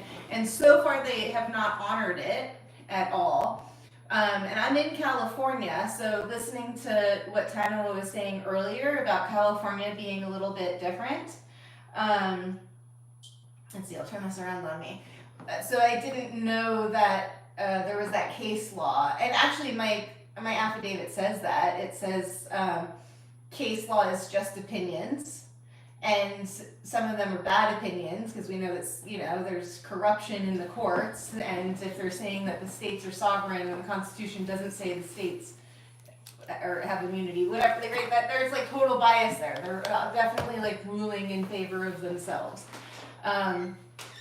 So I've submitted that, and they just totally ignored it, actually. And I mean, clearly I'm a living person. And then actually they went against the Violence Against Women's Act. A lot of people, I don't know if you guys have heard this, but calling us crazy is what they love to do to women. The United Nations has talked about that, and that how it's violence against women. That's what they did. They called me crazy, but they think I'm a dead vessel out to sea. Oh yeah, that's right. So it's crazy calling crazy. It makes no sense, actually. Well, no, it's just a bunch of like wordplay, right? I like to call words put together as spells. The way you use those words is magic, and these people are perpetuating black magic against the people. Right, and I'm a black magic breaker, so I don't know why they even want me in there. Like, I'll take down the entire lineage that's giving them the power to the black magic, is like where I am. Like, let's not hang around. Do you guys, we can talk about black magic and godly power. So black magic needs to steal power from other things because they're cut off from the original source. But when you are under God, God is everything. And so as we move towards enlightenment, we are everything and we have power of everything. So their little black magic stuff, even if they're like, oh, this demon, that demon's still only getting his power from everybody that I'm already connected to, and I'm already connected to everything else too. So it's like, poof, gone. It's like easy when you're working on the side of the light, because you don't need to cheat. You just need to like be one with everything and poof, make it all go away. So I don't know. I can't make them comfortable because I'm setting up the energy when I go into the courtroom and they're evil. So, and that may be why she's like feeling crazy. Like the judges are twitching in there, but probably because they don't like all of the, I removed the demons. Have you noticed? Have you had to go to court? Oh, I've been to court plenty. Okay. Yeah. Have you felt like I've gone in, I felt totally calm and then been like, what on earth energy just came in that now I'm feeling anxious? Yeah, well, that's part of the energy of the room, really. And that's like really the job of the It's opposing demons. party. Like, they literally want to get you off edge. They try to ask you questions and set you up in such a way that you lose composure, right? It's part of the game that they play. Maybe, but it was like actually just demons, because it's like as soon as the judge walked into the room, all the damn demons that are attached to them, I think. I don't know. Those people exercising their will, when it's not for God, it's definitely for demons. Right. Yeah, no, it's gnarly. It's gnarly in there. Oh, it is. Yeah. Right, so some people are saying that equity is the way to get out of family court, and other people are saying it's disown admiralty. Do you have an opinion on this? How to get out of family So tell court? my people, because you're in law school, right? Oh, I'm not in law school yet. I'm finishing my undergrad, but I'm planning to go to law school. I'm currently going to Harvard right now to finish my undergrad in psychology. Okay. But, to get out of family court, we have to abolish it. We shouldn't even be in the first place. As a matter of fact, don't get on welfare, right? Don't be on government assistance, right? And then just opt out of the family court, because the family court is only subjected to people that are under welfare. So I did opt out, so let's talk about that. I rescinded my signature on my affidavit on the UCC JEA, and that's the other thing, because what were you guys talking about? Like nobody would do something, nobody would get married or divorced if they knew it gave away their children, because there's sneaky signatures on those contracts. Well, they get money off of that. I don't know about the sneaky signatures, but I know that when you agree to go in there, you ask them for services. That you literally have to ask them for services, and you can opt out. The only people that can't opt out are people that are taking government assistance. Well, no, so once again, it goes back to bankruptcy issues. So remember, the children are considered property, right? They're our property, just like our rights are our property, the children are our property. So again, going back to bankruptcy, right? Come over here. So going back to bankruptcy, when you're in bankruptcy court, right? When you're in bankruptcy, your property is up to the fiduciary. If he wants to take your house, he can take your house. If he wants to take your car, he can take your car. The fiduciary has control of all of your assets, right? During the period of time that you remain in bankruptcy. So if that's the case, then your property being your children, the fiduciary can decide, oh, well, we're going to take that property. That's why they're depriving you of that property, because they see it as though they're able to do that as the fiduciary agent of the bankruptcy. They're in charge for administering and acting as the executor of the estate during the period of time you're in bankruptcy. That's why the answer to these problems resides with finalizing the bankruptcy. Get us out of bankruptcy. Take us out of it. Because all debt, public and private, is to be paid by the Treasury, right? All debt, public and private. So the debt that we owe, the $37 trillion that the American people allegedly owe, is not our debt. It is the Treasury's debt. It is the seven biggest banks in the world. But if we come out of it, you see, we're in a guardianship right now, you guys. Well, there's no way it could be our debt, because we're just the collateral. And how could the collateral be the owners? The slaves can't be responsible for their debt, right? The slave owner is responsible for the debt. I knew I had a sugar daddy. Right? Right. So if we are property and we're collateralized, then we can't be responsible for our debt because our owner is responsible for it. But consider the guardianship that we're in, right? Because and this goes back, a lot of people talk about this SQB, and I haven't talked a lot about it because I just haven't talked much about it, but the reason why they like to take prisoners, right, and put them into prison is because One side's hot, one side's not. so the reason why they like to take prisoners and like to take children as well is it goes back to these SQB accounts and the Thomas Jefferson spreadsheet that I was talking about, the forecasting the future value of the asset being the slave. So what happens is that when you're born, you have a certain value. You have a certain lifetime production output that you're going to have. If you're a male child, you're going to make a certain amount of money over your lifetime. Therefore, they create the birth certificate, and then they take that birth certificate and they go to foreign corporations and financial institutions. They say, here, loan us the money for this person's value over their lifetime. And then they take that money, they put it into your trust, right? Your SQB trust. Put it into the treasury. That's your money, right? It's your money, but they put it there, and then that's also the reason why, when you get a college degree, you're worth more money. So now they shop around for more money because you're worth more. If you serve in the military, you get more. You get married, you've got a greater output. So all these things, all these changes in your lifetime all increase your value, right? So your SQB, your trust account will increase in value based upon the decisions that you make, right or wrong, whatever. But nonetheless, so then what happens is the day you're born, until the day you turn 18, you can't enter into any contracts. You can't buy a car, a house, or any of those other things. So you don't access your treasury account, your trust account ever. It just sits and builds interest. So let's say that it's $4 million the day that you're born, right? Now, from age 0 to age 18, that $4 million is increasing in value. The interest, it's building on it. But then the way that it gets used is that when you want to buy a car, right? You gotta ask the fiduciary agent. You gotta ask the one that's responsible for the executor of the estate during the period of time we're in bankruptcy, and you do that through your social security number, everything else. And what it does is it goes to your SQB, and then they pull the interest out of that to go buy your car or go buy your house or whatever else, right? And so they're authorizing you to be able to go and buy an asset because we're in bankruptcy and they're responsible for it. All debt, public and private, is to be paid by them. But during the period of age 0 to age 18, it's building interest. Then once you turn 18, now you can start going out and using that money, right? And so they don't want that. Because the thing is that as long as you're in a guardianship, who is responsible for your trust?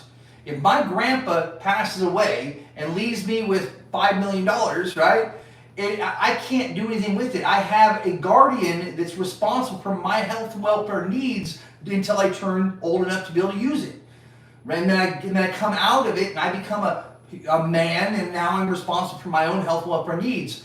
So as long as the state can keep you in a guardianship, then that means that they're responsible for your health and welfare needs. So is that why you would want to go to the probate court and then state that you're able to handle your own affairs there? No. Get yourself out of that guardianship? No, because we can't come out of the guardianship because America is in a guardianship.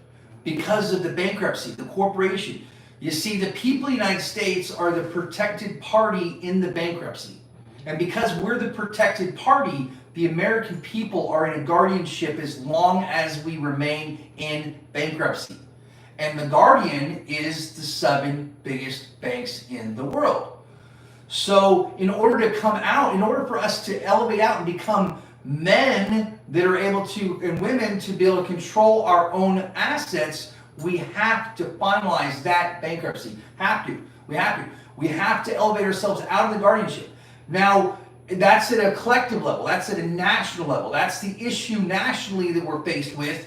We need to eliminate our guardianship under what they created in Jekyll Island when they established the Fed, right, which is the fiduciary agent, and now they are responsible for the American bankruptcy, the corporation bankruptcy.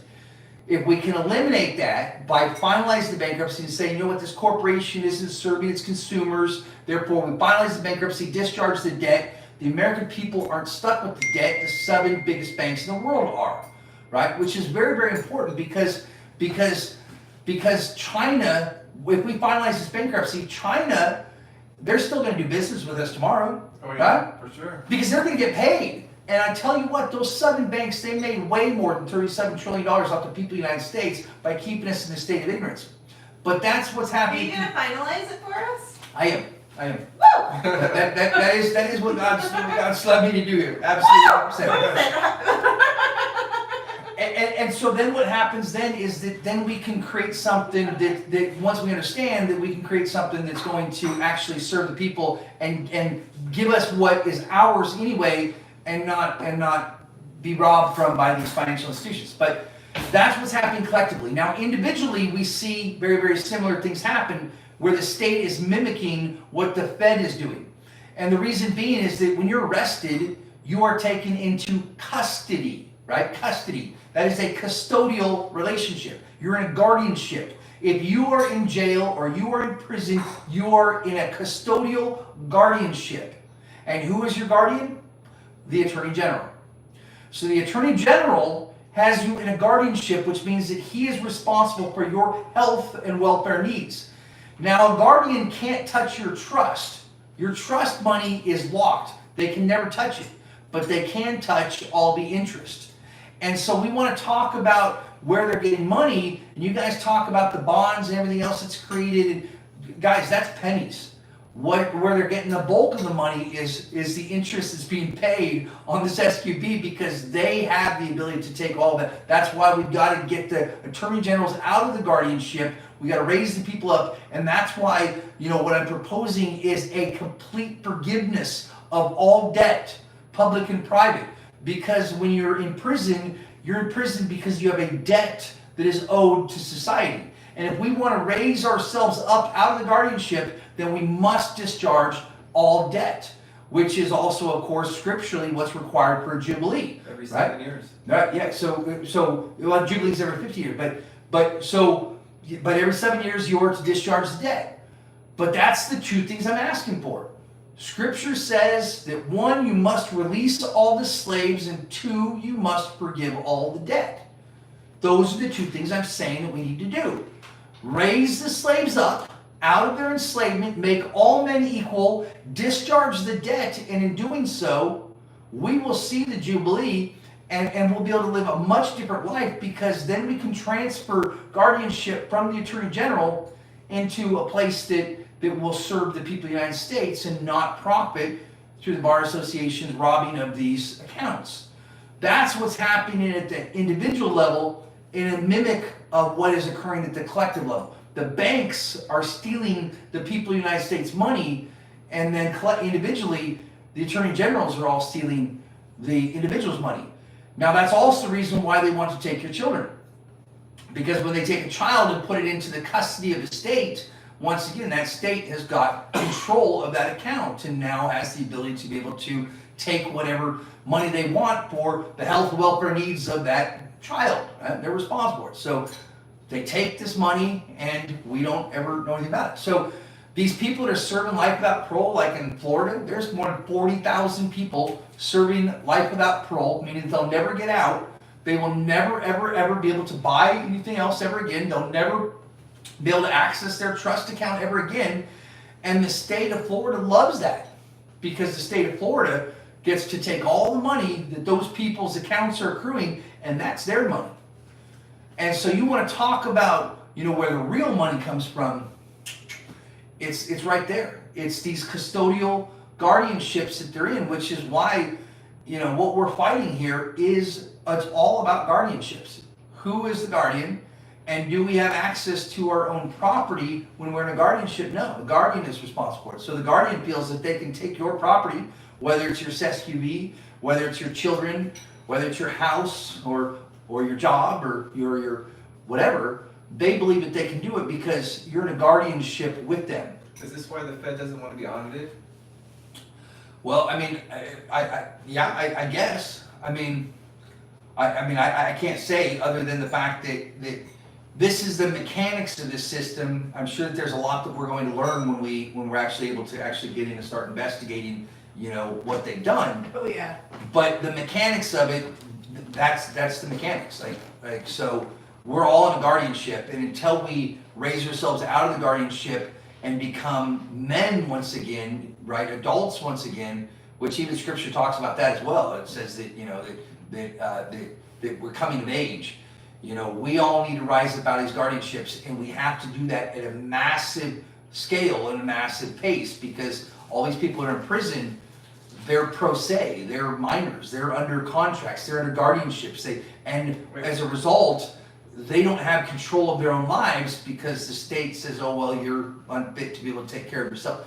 So to raise us all up, to get us all into a state where we have controls of our own lives and our own future, we've got to destroy these guardianships, and that has to be done very, very quickly, because if we start doing this slowly, like if we start doing this one state at a time or one hit at a time, they're going to find ways to get out of it. That's why I built this case to say everyone, because once again, there isn't a single person imprisoned here in America that's there lawfully and constitutionally, because the states and the federal government have all chosen to act unconstitutionally, right? And again, the reason why is very simple. The Supreme Court of the United States of America is responsible for every court within the purview of the United States. We all know this. So when the highest court in the land, the Supreme Court of the United States, when they come out in 1833 and they say in the case Barron versus Baltimore that the Bill of Rights are not a restriction against the states, they are only a restriction against the federal government, what they did was they removed the Constitution, right? And they said that states, you don't have to follow the Constitution. That is what's led to where we're at today, where there's more than 700,000 people currently in prison in America on direct facial constitutional violations. That's the reason why you guys don't get the indictment by grand jury, is because the Supreme Court, the highest court in the land, came out in 1833 and said you don't have to do it, right? That is unconstitutional. The court knew it. But there's a reason why the court made that decision. Once again, you got to go back to history.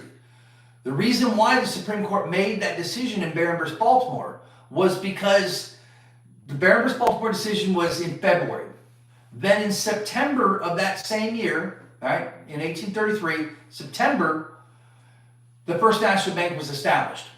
First National Bank. This is the national bank that President Andrew Jackson destroyed, right? But nonetheless, the First National Bank was established in September. They came out in Barron versus Baltimore in February and said, states, the Bill of Rights doesn't apply to you. Now, that was a play on words, honestly, right? Because Chief Justice Marshall and his court, they were partially correct in that the Bill of Rights doesn't apply to states. You're absolutely right, Chief Justice Marshall, you're right. The Bill of Rights doesn't apply to states because the Bill of Rights apply to the people of the United States. States have powers, people have rights. The powers are within the first 7 articles. The rights are within the Bill of Rights.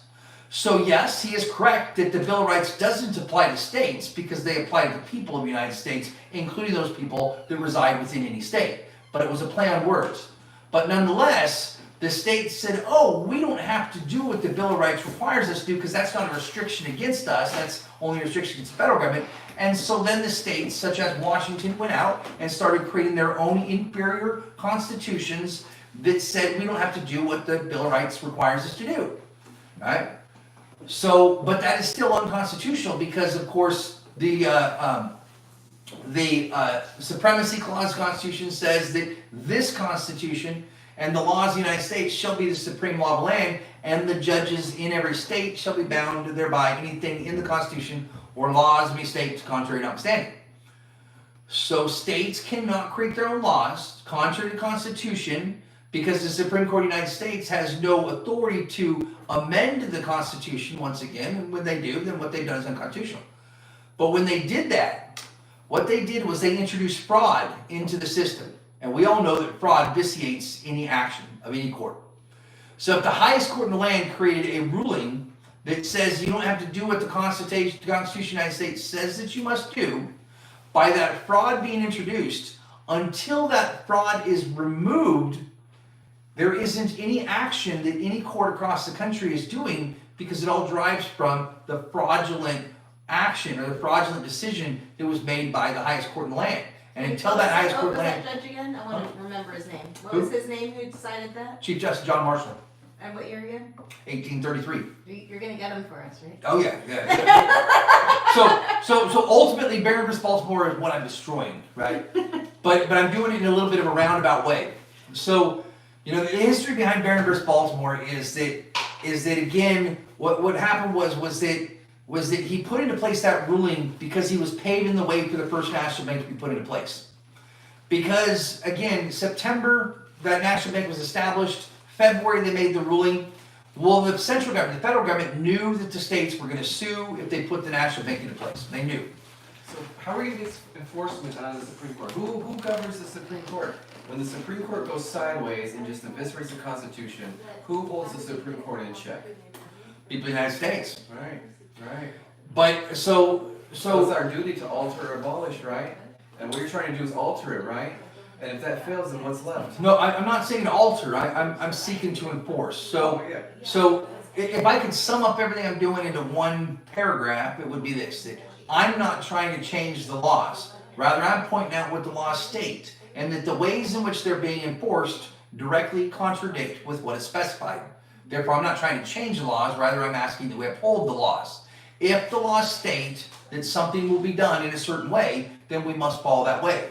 Laws do not change arbitrarily. That would be tyranny. Constitutionalism demands that the laws evolve only through suffrage. Therefore, it's up to the people of the United States to decide whether or not the Constitution applies to them, and not a judge or a state. If, in the opinion of the people of the United States, any of the provisions or guarantees of the Constitution be in any particular way wrong, then let it be corrected by an amendment in the way in which the Constitution so designates. Until, if and when that time comes, every single person within the purview of the United States is entitled to every single right secured by and enumerated in the Constitution, regardless of where they choose to reside within the jurisdictional United States. I know that's a long paragraph, but that is everything I'm not trying to change the laws. But to answer your question, Want them enforced. but to answer the question, so when the Supreme Court of the United States, when they make a ruling, right, the battle's not fought in the opinion of the court, it's fought in the opinion of the public. And that's why when I delivered this writ to the Supreme Court on September 29, 2023, and they refused to docket it, I wasn't going to fight with the court because I really don't care about the court. It was as of that moment that I needed to go out and raise awareness in the public, because you guys need to be made aware of what they're doing, because you guys are the enforcement element. Guys, there's 40,000 judges across America. What is 40,000 judges doing to control the life of 330 million people? Right? So when the people of the United States understand that there's 40,000 tyrants that are controlling them, well, we all know how every democracy in the history of the world has been destroyed. I know America's not supposed to be a democracy, you're supposed to be, but nonetheless, we morphed into a democratic nation, and unfortunately, every single democracy in the history of the world has been destroyed at the hands of the people because of an overbearing and tyrannical government. This is no different. We are on the verge of dissolution and destruction because the highest court in the land has refused to preserve the Union by refusing to preserve the one thing that their institution was created to protect, defend, and preserve, right? The Constitution of the United States of America, the only thing that makes America America. You can So- see that brick right there, it's got a lot of ports on it.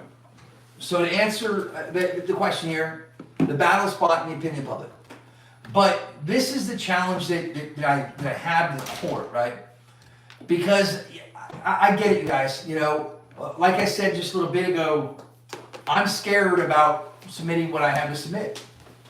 Because if that court does not do the right thing and enforce the law, the country's over. Our country is over. Because the only thing that makes America America is the Constitution of the United States of America. There's nothing else that makes America America. So if Article 3 creates the Supreme Court of the United States, and if we go into that court and we invoke Article 3 and we say, Supreme Court of the United States, you have an obligation to oversee any case in which a state is a party, such as it says right here in Article 3, in all cases in which a state shall be party, the Supreme Court shall have original jurisdiction. If I go into that court and I invoke original jurisdiction, I invoke Article 3, and I say, Supreme Court, you must hear this case. I'm not asking you, I'm telling you, because the obligation exists within the Constitution for you to do it. If they refuse to hear the case and fulfill the obligation, then by their failure to obey the law, they will have given up the law. And if the Constitution, if Article 3, you can put it on, actually you can put it behind that computer, behind his computer there. Sorry, I have to move the computer forward then. yeah. So if the Supreme Court of the United States does not enforce the Constitution, if they don't have the courage or the honor or the fortitude to obey and enforce Article 3 and do what it says, then by their failure to take action, they will have given up their power and sent it back to the states. Because if they can't enforce Article 3, then absent Article 3, that court doesn't exist anymore. Right? The only reason why that court exists is because of Article 3. Absent Article 3, that court doesn't exist. Now, the same thing can be said for legislators, right? United States Congress and United States senators. Because the only reason why they exist is because of Article 1. So if Senator Wayne Martin from Oklahoma, if he's unwilling to step up and say, no, state of Oklahoma, you don't get to amend the Constitution because only the United States Congress can amend the Constitution. If he doesn't have the courage, the fortitude, and the honor to preserve Article 1, then by his failure to preserve it, he will have given his power back to states, and now Oklahoma's state senators and state congressmen are more powerful than the United States senators and congressmen. So Abraham Lincoln said, it has long been a grave question whether any government, not too strong for the liberties of its people, can be strong enough to maintain its own existence in great emergencies. So if the, here's the password. Did you need Yeah, that is exactly what I was wondering where the password is. So if the central government doesn't have the willingness and the power to preserve the Constitution, then absent the Constitution, Washington, D.C. goes away. The United States congressmen, they give up their power if they're unwilling to do what Article 1 says that they must do. Because if the states are able to do things different than that, then that means that the United States senators, United States congressmen, they no longer have a position. They no longer have power. There's no purpose in them anymore because the states are able to do something different than what the Constitution says. What will we do then if that happens? We will have a confederacy and we will have 50 independent sovereign states. And then how? So you might collapse America? Things would there be systematic change? This is the only thing operates. This is the only thing that makes America America. The only thing that binds California to New York is the Constitution. So if this government doesn't preserve the Constitution, then there is no nation. So they really have to do it. There's no other choice. They just basically have to do it. They have to capitulate. They have to enforce what's right here, because absent their willingness to enforce these obligations, then they will have given their power back. So, the Supreme Court of the United States, when we go in and we ask them to enforce Article 3, and Article 3 says that you guys have original jurisdiction, you must act first before any other court in the country, you must hear this case. You can't not hear this case. If they don't do what the law states, then by their failure to do it, they will have destroyed their institution. Because if the state courts are more powerful than the Supreme Court, then that means that the state courts, and if they can take away rights that the Supreme Court cannot, then that means state courts are more powerful than the Supreme Court of the United States. So yes, the Supreme Court, they have to step up. They have to assert their supremacy. They have to say, state courts, you must obey our edict. You must do what we say you must do, and we must obey these laws. And if they don't, then yes, we will see a dissolution of this country. And we don't want that. I don't want that. But that's a decision that they're going to have to make. No, because we're very close to the cusp of like the next stage of our evolution. Like we've got great stuff with fusion energy, with NASA being able to travel the universe. We're ready for the next step if we can just keep it together for a little longer. You know, we have a lot of great advancements in our science right now. Yeah. Well, in the words of Chief Justice John Marshall, and I'm not a big fan of John Marshall, but Marbury versus Madison, to what purpose do we create laws? And to what reason do we reduce those laws to writing if those that are bound to be restrained by these laws can exceed these laws by their discretion, right? The difference between a government of limited power and unlimited power is abolished if those that are to be limited can exceed such limits at their own will, right? Yeah. So we have an unlimited government right now because that unlimited government does not obey the limits that have been placed upon them to preserve the individual liberties of the people. So when I've been looking at this, is the government's like our child, and every 2 to 4 years we create a child, and we just go to the voting booth and we vote. But what's really missing is the parenting of that child, the regular communication with it, teaching it how you want it to behave, setting appropriate boundaries, giving it consequences when it doesn't behave, right? So we need to be speaking to our government. If it's our own child, I recommend calling every Tuesday. I call it Teleconference Tuesday. If we just take the time to call up a politician and tell them what we want to see them do, tell them what we don't like, right? And if we start doing that every single Tuesday, then our government can start to behave, because right now it just doesn't know what to do because we're not taking the time or the initiative to parent our government as good citizens. Yeah, this is a law, right? Constitution is a law. No different than any other law. It's a law. But this law is the people's weapon. It's not the government's weapon. We created this law to restrain the government. That's what our founders created, was this. This is not a weapon that's to be used to attack the people. This is a weapon that the people use to attack their government. One This thing is I've always our heard weapon. is the Constitution doesn't apply to you. It's restrictions on the government. It applies to the government, what the government cannot do to you and what the government can do. That's all that it applies to. Yeah, so the purpose of our Constitution is to establish rights and limit powers. People have rights, government has powers, right? And in some cases, the state's powers are limited. In other cases, the federal government's powers are limited. And in even more cases, both powers are limited, but they're limited in order to preserve the individual liberties of the people. This Constitution is there to protect the rights of the people, not to protect the powers of government.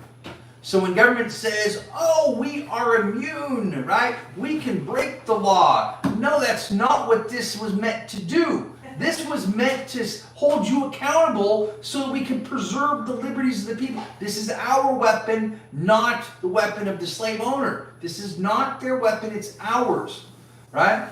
And while I got this here, let me walk through this one more time, because a lot of people say, oh, my rights come from God. Okay, fair enough. You were given the right to live from God, but the way we preserve your right to live comes from the law, right? Your rights are protected by God because man has the ability in a natural state of man to do things to you that you don't want done, right? Even though it would be against God. So to preserve your right to live, we have to create a law. A lot of people, I think Dave Jose, he's taken some of the stuff I've said out of context and done that intentionally to be able to undermine what I'm trying to do. But let me just say that in the natural state of man, this is something that I said one night, and he's been going around spreading a bunch of bullshit about it. But in the natural state of man, only the strong survive. Right? Natural state of man, only the strong survive. As a caveman, one caveman can go out and kill another caveman, because in the natural state of man, only the strong survives. In the natural state of man, that caveman can go out and steal from another caveman because he has the right to do it, because only the strong survive, right? In the natural state of man, that caveman has the right to go out and violate a woman because in the natural state of man, only the strong survives.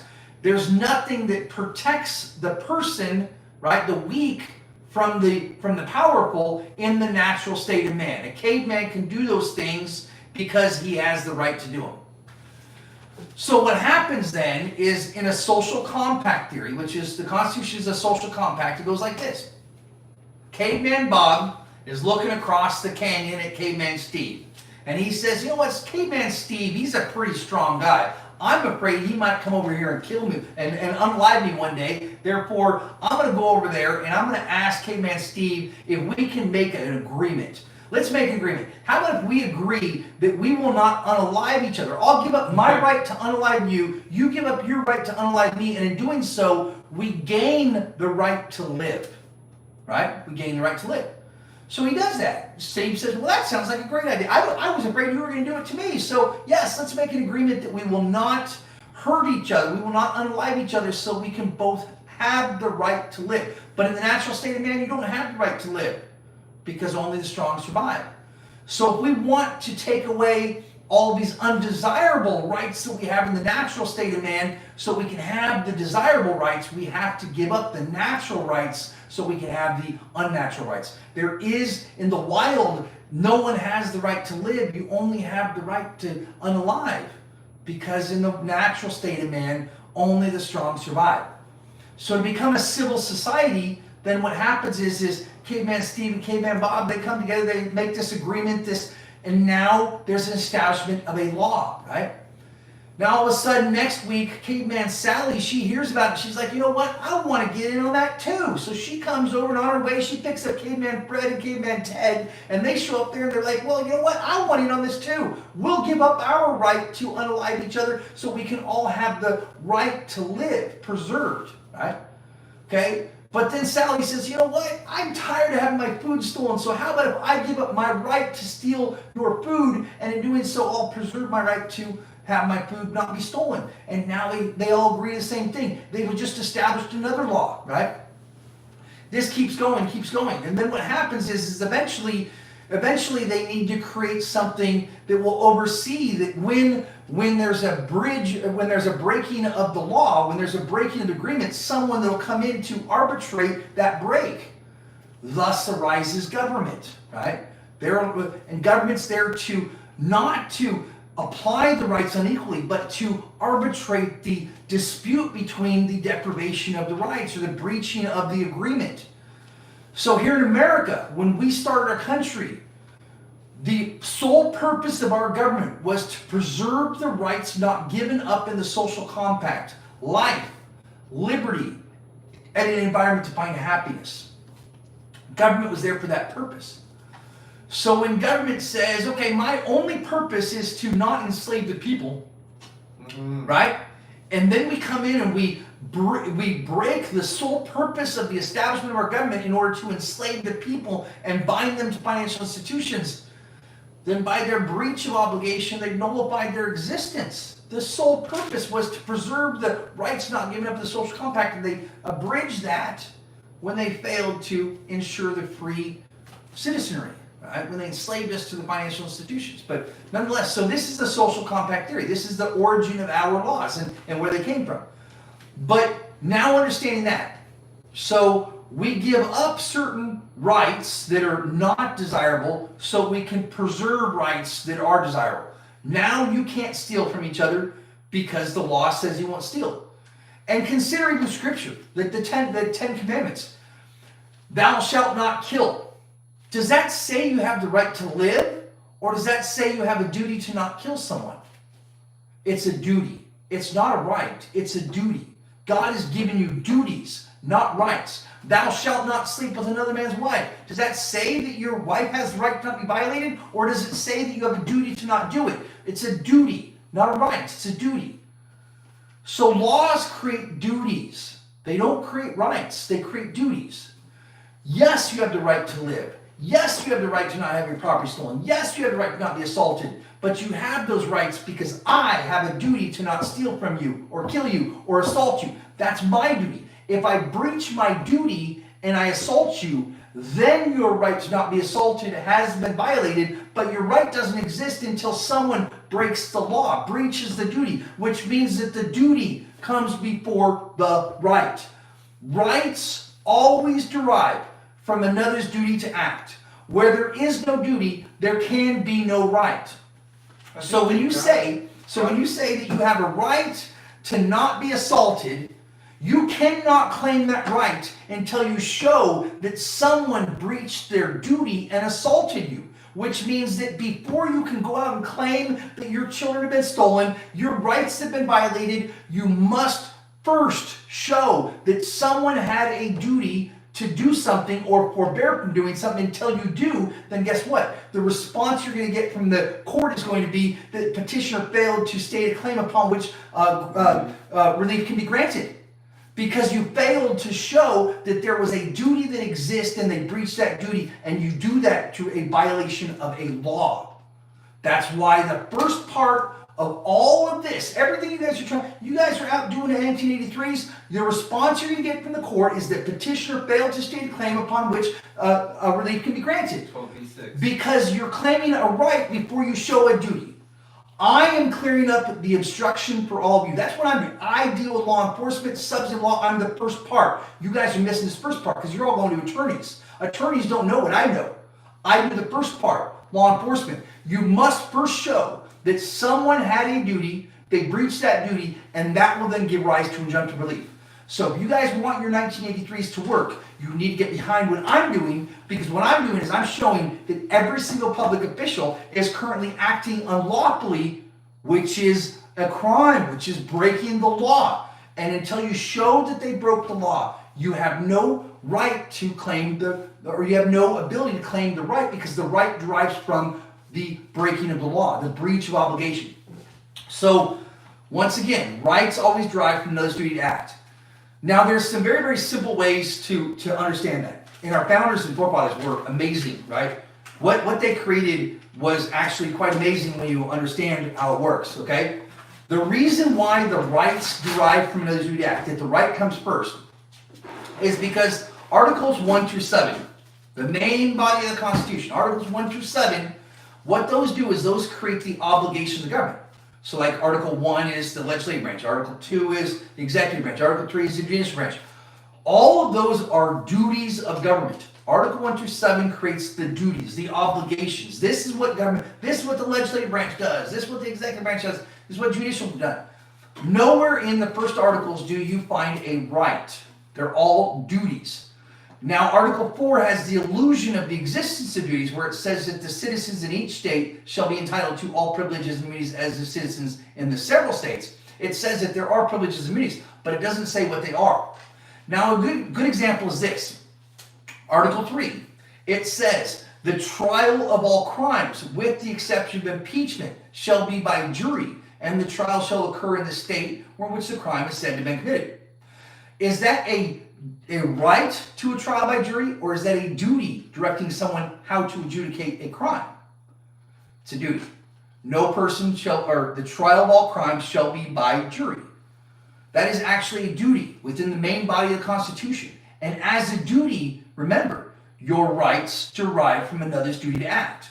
So your right to trial by jury derives from the government's obligation to ensure that there's a jury trial. Absent the jury trial, now the right has been violated, but you can't claim the violation right until you show that they had an obligation. The obligation comes from the main body of the Constitution, Article 1 through 7.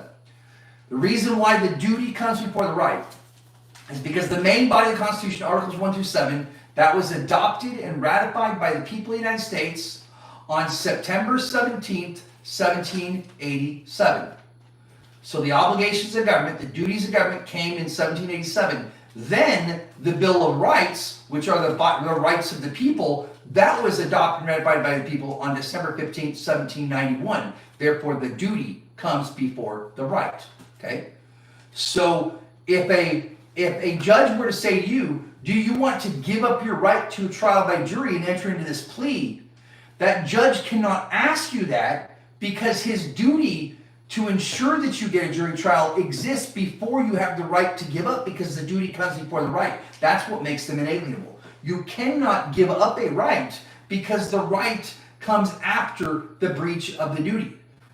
You cannot give them up, and that's codified in lots of different places, including Miranda versus Arizona, where it says where rights secured by the Constitution are involved, there can be no rule or legislation created which would abrogate it. Judges create rules, so therefore no judge can create anything that would abrogate it, and no legislation, no No law can abrogate it. Where the Constitution and the rights of the Constitution are involved, nothing can abrogate those rights. Judges can't say you want to give it up. Now the second place is in the rules of civil procedure, where it says rules must not conflict with statutes, nor impair the legal rights of the parties involved. Thus, a court has no power to create a rule which would constitute a waiver of a constitutional right. So if you have a constitutional right codified within the first 10... I mean, California is getting rid of court reporters and family law, I think, is the perfect, like, it's all fraud. There's no court of record, you guys are being criminals. Yeah. And we can't prove it. Yeah, well... And the Constitution says it should be on record. Yeah, the FFC for sure. But, so that's why I'm going to jurisdiction. Because what they're doing across the board is illegal. They're hiding the evidence, everything else. But consider this, you guys. When it comes to jurisdiction is, that's obviously what I'm fighting. You all know that. You should know that. So, we the people, we won a war. And we are now sovereign. We have no king. We're sovereign. We are sovereign. We can do anything we want because we're completely free now. Well, in the natural state of man, only the strong survive. So what our founders wanted to do was they wanted to create something that would protect the minority from the majority. Right? So we created a social compact that says, well, here's the obligation of the government, here's how we're going to protect them, so on, so on. Well, so we the people, in our sovereignty, we created the Constitution of the United States of America. Right? We created the foundational law in our sovereignty because we had the freedom to be able to do it. Now, the Constitution creates jurisdiction.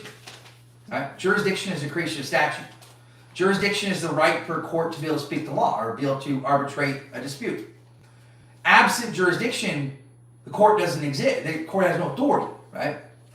Now, if statute creates the jurisdiction and jurisdiction then creates the court then creates the court's agents.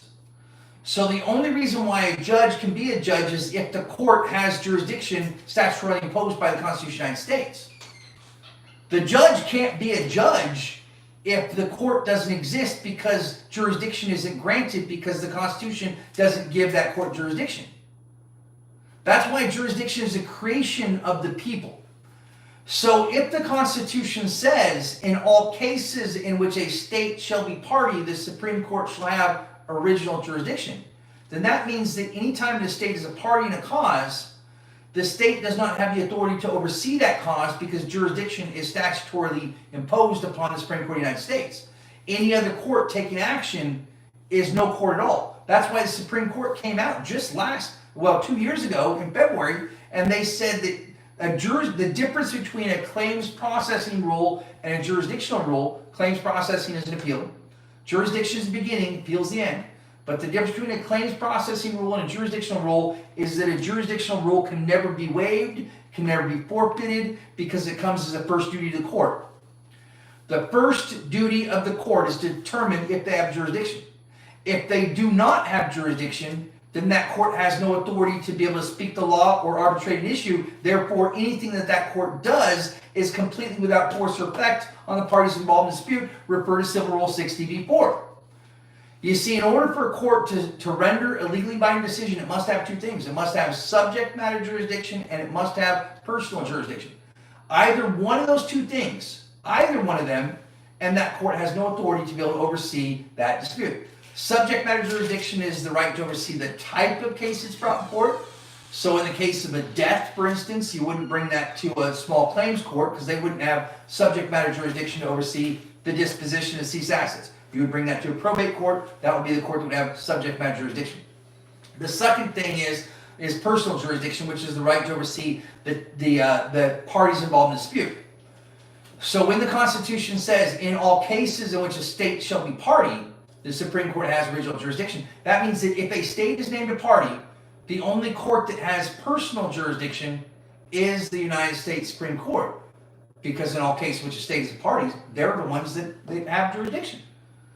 So if a state is a party in a cause, the only court that has personal jurisdiction to oversee that case, constitutionally codified, jurisdiction applied, is the Supreme Court of the United States. No other court can do it. So according to Civil Rule 60, Civil Rule 60 deals with the nullification or voiding of judgments. Nullification or voiding. The judge, this is Civil Rule 60B4, 60B4. What B4 says, it says that a judgment is either valid or void. It's valid or void. It can't be anything else. It can't be anything but valid or void. It is valid in all instances except for if the court rendered decision lacks either subject matter jurisdiction or personal jurisdiction. If the court lacked either one of those two things, that is a void judgment, and a void judgment is always void. It can never become valid because a court can never obtain jurisdiction when it lacks jurisdiction. It will always and forever be void because that court did not have authority to be able to arbitrate because they couldn't speak the law because the statute didn't give them it. So what I'm saying here is that there's lots of problems in all these courts. Family court, criminal court, probate court, there's all kinds of problems. But the question is does that court have jurisdiction? Because if they don't, it doesn't matter what those problems are. They're all moot because any action that that court is taking absent jurisdiction is always and forever void.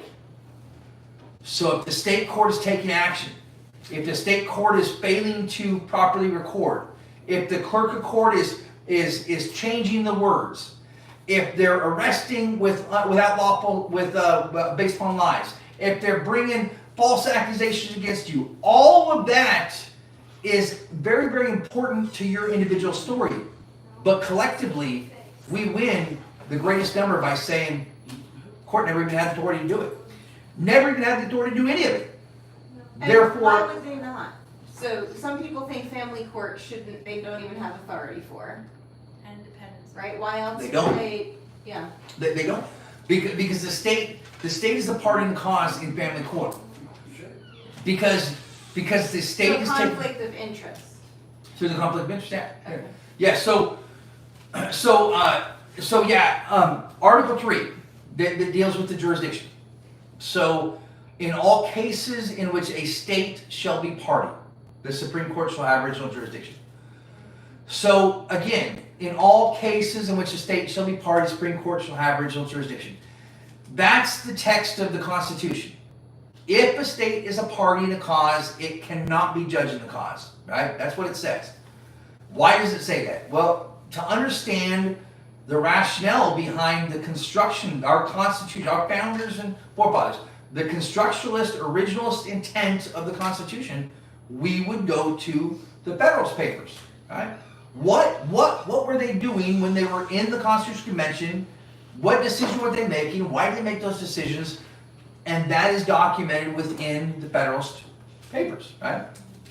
So when we were trying to get the Constitution to be ratified by the people, we were having a hard time getting the last couple states to adopt it. New York in particular. We needed New York in order to get them to do it. So 3 of the members of the Constitutional Convention, John Jay, Alexander Hamilton, and James Madison, they started writing the Federalist Papers, which was, I think, 36 is the number that's coming to mind, but I think that's wrong. That's too many. Maybe it's 28. Anyway, what they did was they wrote a series of these newspaper articles, right, that they published and sent out amongst, New York and other states and stuff, because they were trying to inform the people of why they were doing the things they were doing, so that the people could understand why we need to adopt the Constitution and migrate from the Confederacy into the Union, right? So they were telling the reason why they were doing the things that they did. Now, James Madison is well known. He's the father of the Constitution. The man wrote it, right? In fact, Justice Neil Gorsuch, United States Supreme Court, he's going around the country and he's talking about the fact that James Madison is the sole authority for all things constitutional. We want to know why they made the decisions they made, or the intended purpose of the constitutional provisions. We would go to him to find out why. So John Jay, Alexander Hamilton, James Madison wrote it. So to understand why a state cannot be both accuser and judge in the same cause, let's see what James Madison had to say about this particular issue. Okay? James Madison wrote the Federalist Number 10. right? It was New York Packet newspaper, November 23rd, 1787. The article was titled "The Union as a Safeguard Against Domestic Faction and Insurrection." And in that article, what James Madison says, he said, "No man is allowed to be judged in his own cause, because his interest would no doubt bias his judgment, and not improbably corrupt his integrity. With equal, nay, with greater reason, a body of men are unfit to be both judge and party at the same time." Okay? A body of men are unfit to be both judge and party at the same time. James Madison was explaining why you cannot be both judge and party at the same time, because a body of men are unfit to do that. This is the earliest known reference to the modern day concept of conflict of interest. Because remember, he said their interest will no doubt bias their judgment. James Madison was explaining to us the concept of conflict of interest that we deal with today. This is the earliest known reference that he made to the concept of conflict of interest. Because when a judge is both accuser, or when a body of men is both accuser and judge, innocents will suffer because they have a conflict of interest. And so what was that judge's name that ruled against the federal constitution in California? Is that what you said? Yeah. So that was because that's the same thing, right? Because it's government ruling in favor of government. well, it was them ruling in favor of a lesser constitution. Because in the case Hurtado versus California, which is what you're talking about, they sided with the California Constitution, which was contrary to the United States Constitution. United States Constitution says you got to have an indictment by a grand jury prior to holding someone up for an infamous crime. California said, "Oh, we're going to do information now." So is that where my family court judge said that I don't have constitutional rights in the court, or is that because she was going by admiralty law, but I already said that I'm not a dead vessel? It's because that judge has no clue what the fuck they're talking about. Yep. No clue whatsoever. He's like, let me get a hallelujah in the background. Because here's the thing. That judge, the only reason why they are a judge is because of the Constitution. And to make the statement that the Constitution is Yeah, applied you to said them, that. Most She of the only time- has power because of the Constitution. I wanted to understand that more so I can just pull So- the next time I see it again. so no court, Likely. the people of the United States didn't delegate or didn't create any authority for any court to exist absent the Constitution. There is no family court that can operate outside the Constitution because we didn't delegate the authority for any other court to exist. I can't wait to have that one in my back pocket. No, I thought a lot of these family court judges, we think they're judges, but they're not really judges. They're at best ALJ, an administrative law judge, because they're not the elected judge. Well- They're just somebody that's in a black robe pretending to be a judge. I want to come back to that because there's something very, very important. Remind me on that. Let me just finish here. James Madison said why he wrote this, right? That a body of men are unfit to be both judge and party at the same time. Okay? That's why the Constitution says that if a state is named a party, the state cannot be judge. Right? Real simple. That's James Madison. Now maybe James Madison isn't enough. Maybe we need to get a little bit more, definition behind that or intended purpose behind it. So another one of the founders, another one of the founder of the draft Constitution was Alexander Hamilton. Right? And Alexander Hamilton wrote the Federalist Number 80. Okay? And Alexander Hamilton made two references to Article 3 within the Federalist Number 80. What he said is he said the federal judicial authority of the Union, meaning the federal court, the federal judicial authority of the Union must extend to all cases between a state and the citizens thereof.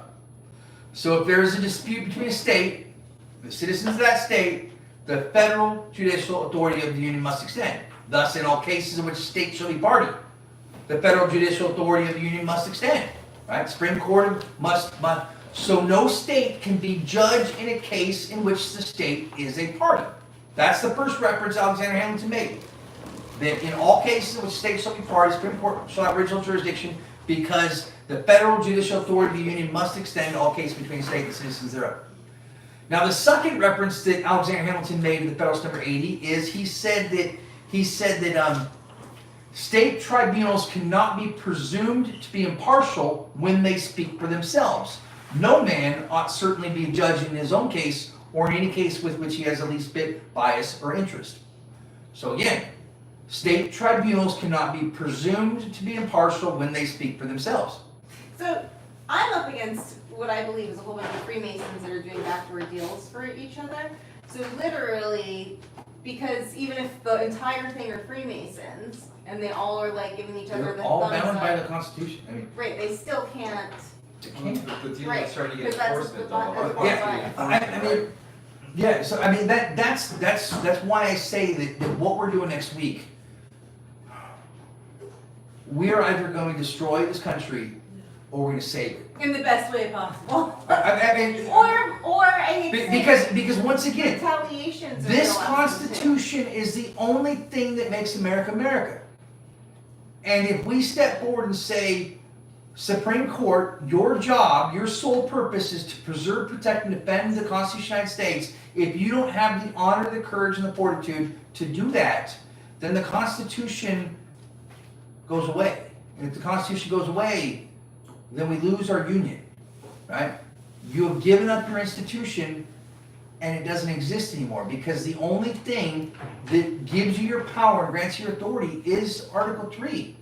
And if you don't have the courage and the fortitude and the honor to preserve Article 3 and do what you're obligated to do, then by your failure to do it, you will have given up the institution and you'll cede your power back to states, and now the state courts are more powerful than you, in which case we no longer have a central government. You have to understand how incredibly important this issue is right now. You have to do this. That's why I'm so scared, and I'm begging you, like, don't make me have to do this, court.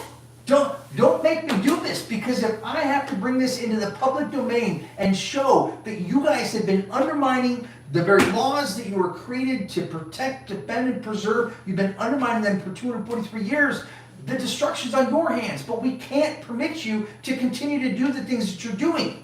We can't allow you to just continue to hide this and cover it up and say, oh, well, we're immune. We can't allow that. We cannot allow you to be able to do the things that you're doing any longer and propping up your illegal acts and pretending like nothing's going on because you want to remain ignorant and oblivious to the destruction that you guys are causing. This is your fault, Spring. You did this. You caused this. You know, I had these attorneys that, like when I was at NCOM at the National Motorcycle Conference a few weeks ago, these attorneys said, oh yeah, you're going to win, but they'll never admit it, and you know, and they've been doing it too long, it's too big of a deal. And I can't subscribe to that bullshit. You can't say to me that this is too big of a deal, because you know what? The people didn't do this, you did this. The people can't continue to be oppressed because you guys, I don't care how long you've done it or how many times it's been done, what you're doing is wrong and it's your fault, you caused this, I don't care how big it is, you have to fix it. Not the people. The people don't have to continue to be oppressed and abused and taken advantage of and robbed from because you guys say it's too big of a deal. You did this. This is your fault. It doesn't matter how big it is. You've got to fix it.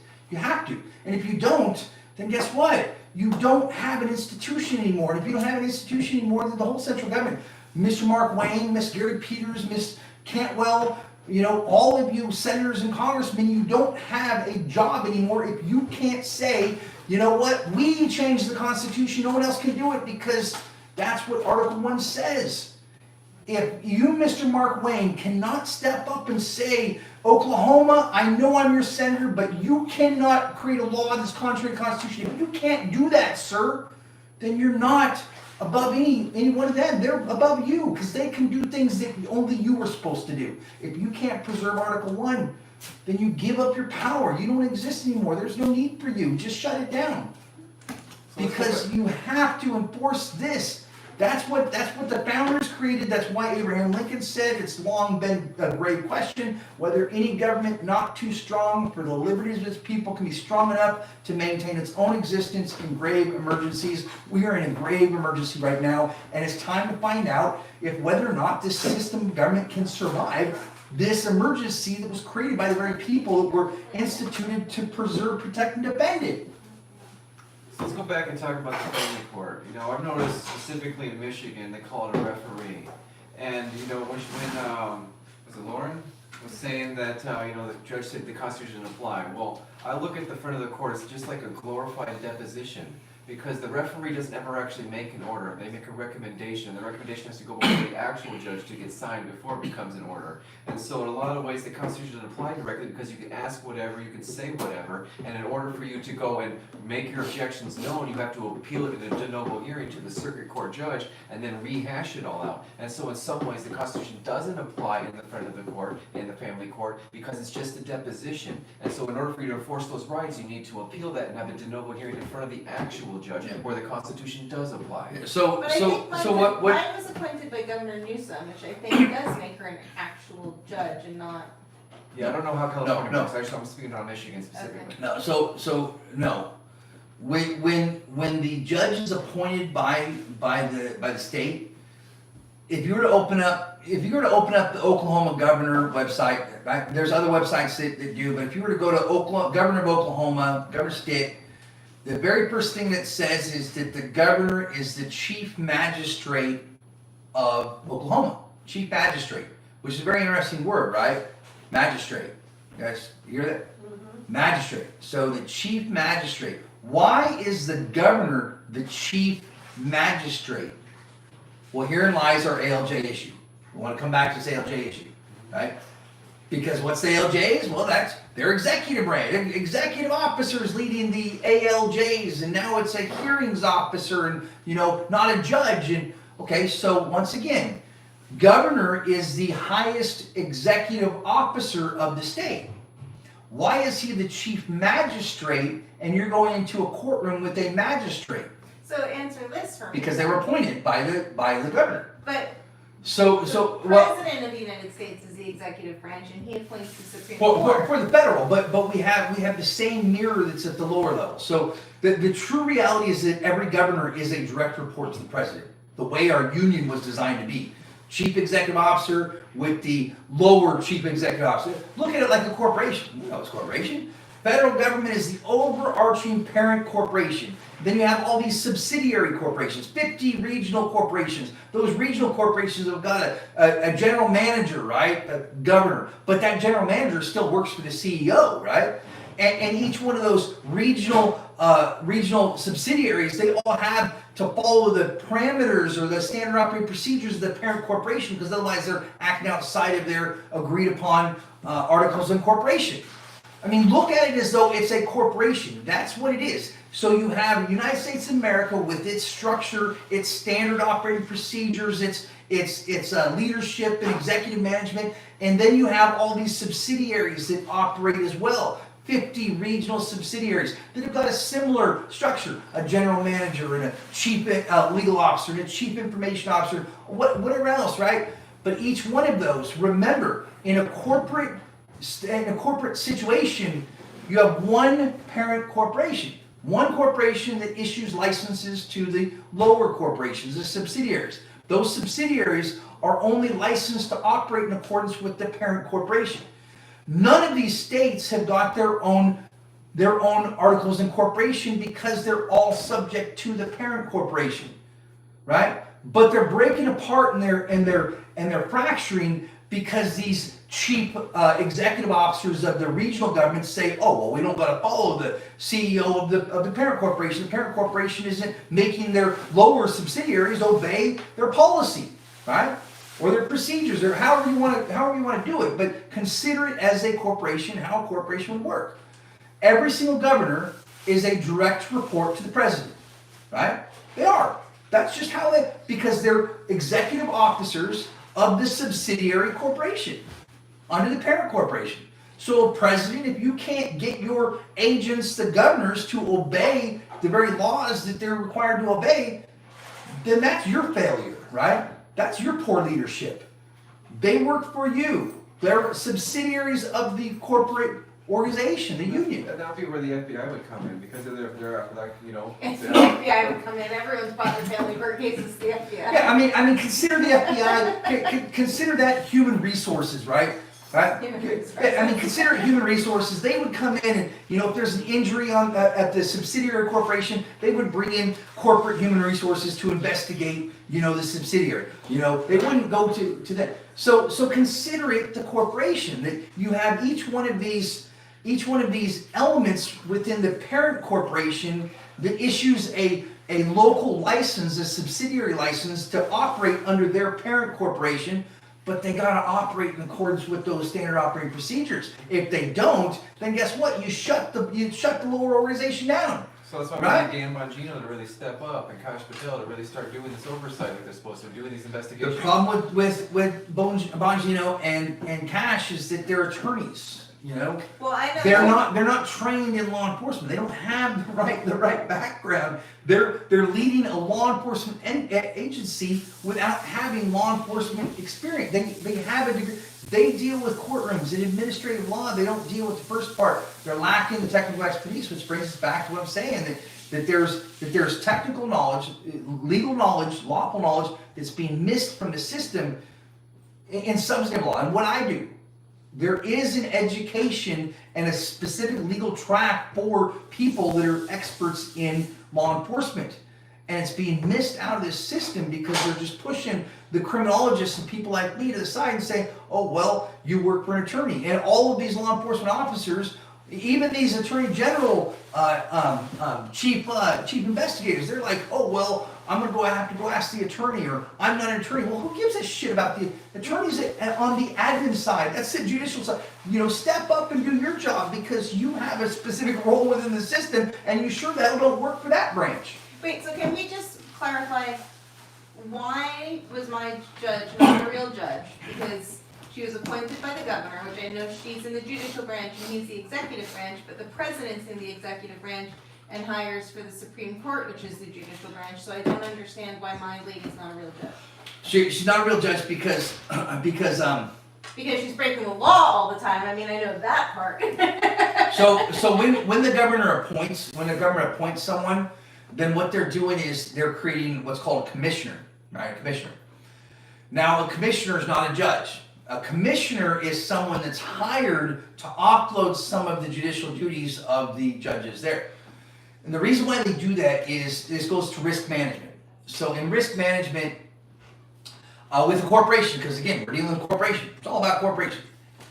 With risk management, what happens is that you can never eliminate risk. There's always going to be a certain level of risk. So what you have to do is you have to mitigate it, or you have to reduce it to a level that's acceptable. So you can never eliminate all risk, but you have to do it. Now, they employ a number of different tactics to mitigate risk. One would be risk abatement, which would be just completely avoid it. One would be risk transfer, where they bring in, a corporation or a subsidiary to be able to offload the risk onto them. One would be risk reduction, which would be, reducing the amount of dangerous behavior that the workers have to do. These are all tactics to reduce the amount of risk, but you can never eliminate. There's always going to be risk in every single thing that you do. You might die getting on that plane and flying, but probably not. Is that an acceptable level of risk? For most people it is, right? Getting in a car, yes, you could possibly get in an accident and be unalive. Is that an acceptable level of risk? Yes, most people do. But the whole point is that you're trying to reach an acceptable level of risk, and every single corporation does that. And we got to look at this so it's corporation. So risk is equal to threats times vulnerabilities times impact. Threats times vulnerabilities times impact, right? And so what you're trying to do is you're trying to reduce those three elements. Threats, vulnerabilities, or impact. Impact would be how much it costs you if it happens, so you reduce it in different ways. Vulnerabilities would be, the things that make the assets more at risk would be your vulnerabilities, and then the threats would be those things that are seeking to compromise the asset itself. So the whole point of risk management is reducing the amount of risk in all by reducing each one of those until you reach an acceptable level. So my point is that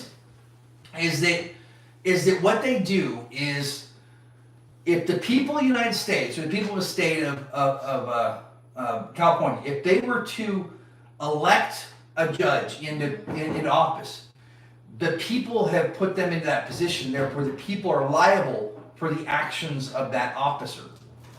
But if they hire someone, what they're doing is they're offloading or transferring the risk onto a third party, because that wasn't elected by the people, that's paid for, which in a corporate condition, that your performance of that individual would fall upon them, not onto the people.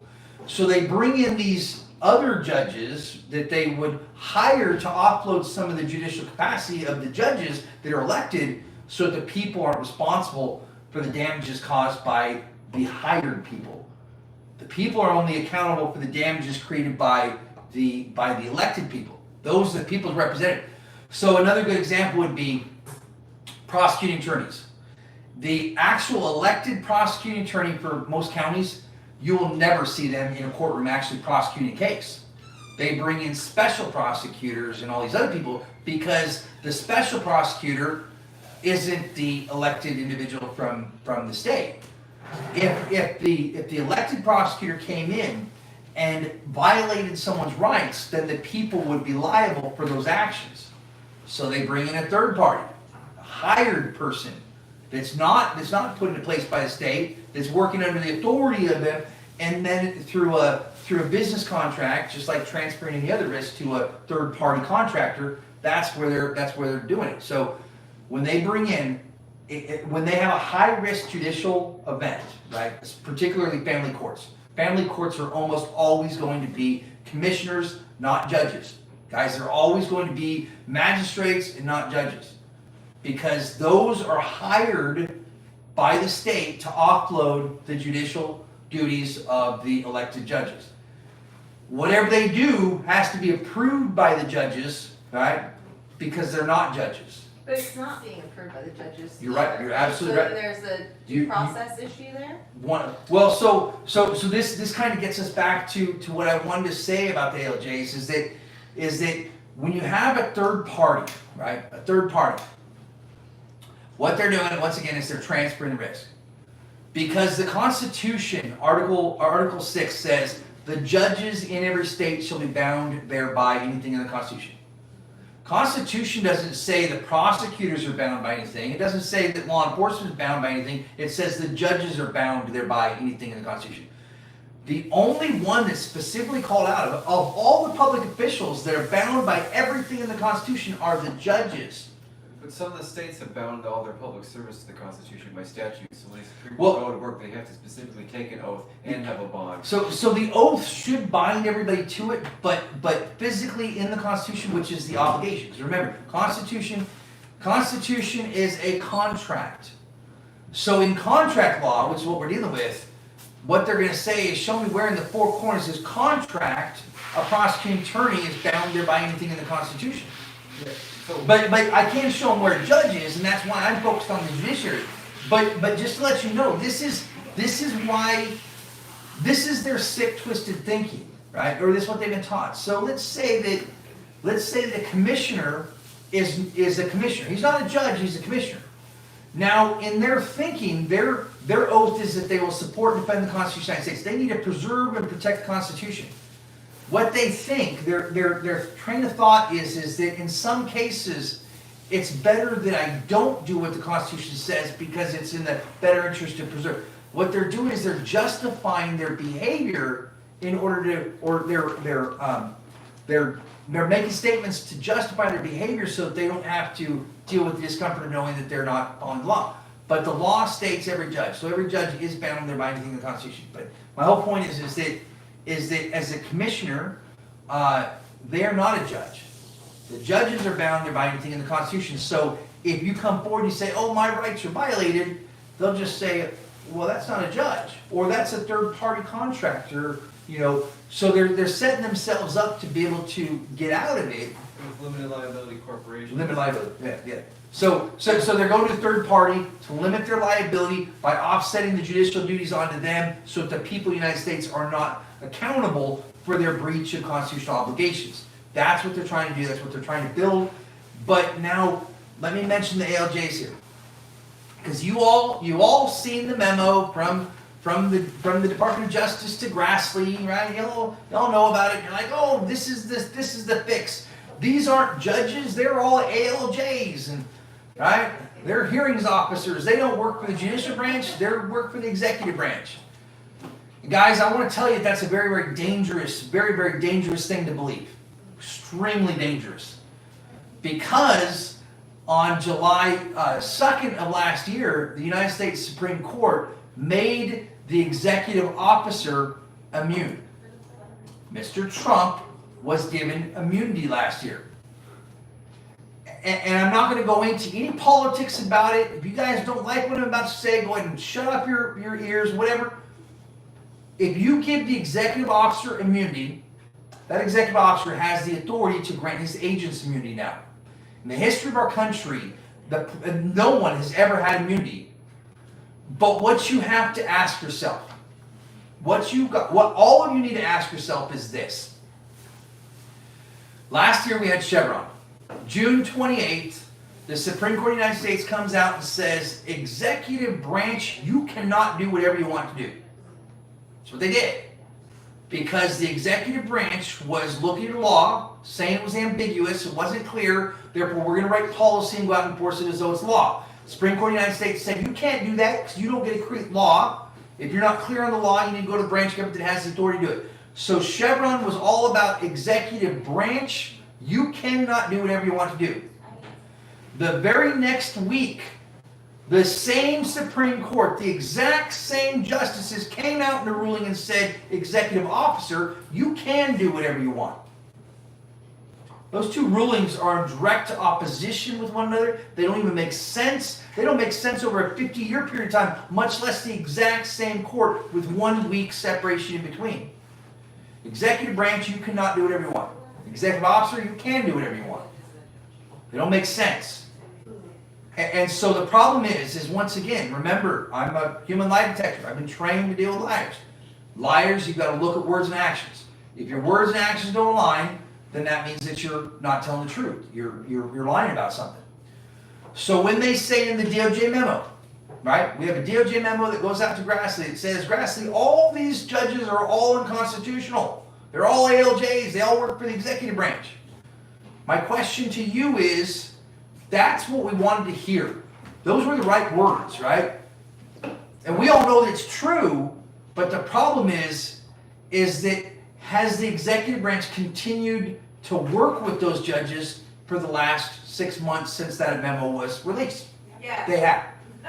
It has not been any change in business whatsoever, which means that their words and their actions are not aligning, and they're lying to you about something. So my whole point here is that this ALJ thing is a very, very dangerous proposition. Because if you guys buy into that and accept that, and you guys say, okay, yeah, the executive branch is controlling all of these alleged judges, they're not judges, they're hearings officers, then that means that they can get out of this if Trump grants them his immunity. If he gives his agents his immunity, which the Supreme Court gave to him last year, which was their stopgap to try to get out of this, not through this, but out of this, they gave Trump immunity because they knew that this memo was going to come out. They knew that they were going to take all these judges and try to convince all of you that these judges work for Trump so that he can grant them immunity. So that they can get out of this. Because if they're not judges, then they work for the executive branch, and the executive officer was given immunity. And just like in England, the king can do no wrong, he can grant immunity onto his agents. But this is the way that I want to combat this. This is how I want all of you to combat this. This is what I want you guys to think about here. Okay? Is this. I use the analogy of a water gun. So, if I'm walking down the street and I have a water gun in my hand, and I come up to you and I say, give me your money or I'm going to shoot you.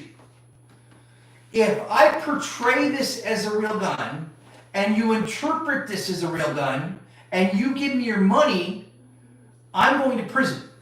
Because what matters is what you interpret it as, and if you entered into a contract with me through the use of threats, intimidation, coercion, or duress. That's called robbery. To formulate a contract through illegal means with the threat of immediate bodily harm. I will go to prison if I do that. It doesn't matter whether it's a real gun or a water gun. If I portray it as it and you interpret it as it, you are the one that makes that decision. So in the analogy of the water gun, what I want to say is when you walked into that courtroom, did any one of you ever think that that was not a judge acting with lawful authority? Nope. Did he not portray himself as a judicial officer? And did you not perceive him as a judicial officer? As a result, he is a judicial officer. And in standing with that and saying, oh no, you're not going to present this water gun theory to me. You took action and you portrayed yourself as something that you were not. And in doing so, the judicial branch has no way to get out of this. So I would just challenge all of you to be very, very careful about the diversions that you accept and you allow them to feed into you, because that was not a hearings officer when you walked in there because they told you that you have to come in and face this judge. Right? That was a judge working for the judicial branch. And the judicial branch does not have immunity because they can't grant themselves immunity. So don't let them transfer these judges into the executive branch, because I'm afraid if they do, they're going to get out of this, and we're not going to get through this. Everybody, this is my friend Venus. Guys, we have a house full now. Everybody's coming in town, and thanks for coming. Venus is out of California. Yep, San Francisco Bay Area, and we deal with the egregious, unlawful, illicit behavior of the probate court system, Alameda County, and taking our property, abusing the seniors, the elderly, through probate court. That's how they make their money. And we want to stop. I'm listening to everything Tanawah says. It's amazing. And it's like, how do we get them out? Just how do we get them out? With that, so much. And the probate courts are all about money. They are. I'm not. Totally. I mean, I feel like our country's been taken over, I think, is the problem. Like, we're up against the gang. Yeah. And if I hadn't have experienced it myself personally, I wouldn't have believed it. So many people, even when I talk to them now, they're like, that's happening, that's going on. Yeah. People still don't know until it happens to you. Yeah. I have a loved one, and your family is within the probate court system, and then they see that you have assets. They don't want you unless you have money. So you have assets, and then they fire your dad as the trustee of his own trust, and try to take over and appoint guardians and conservators, and they're all in collusion. And all of a sudden, you're like, what world am I in? What's happening here? Yeah. They're about to, kill your mother. And because they've taken over the conservatorship of the person, and the estate. So it's very egregious behavior, and it has to stop. We worked hard for our, we did it right? We did it right. We worked. We went to school. Whatever. We worked. We got our education, and then you want to just take it from us, because of family dynamics. So.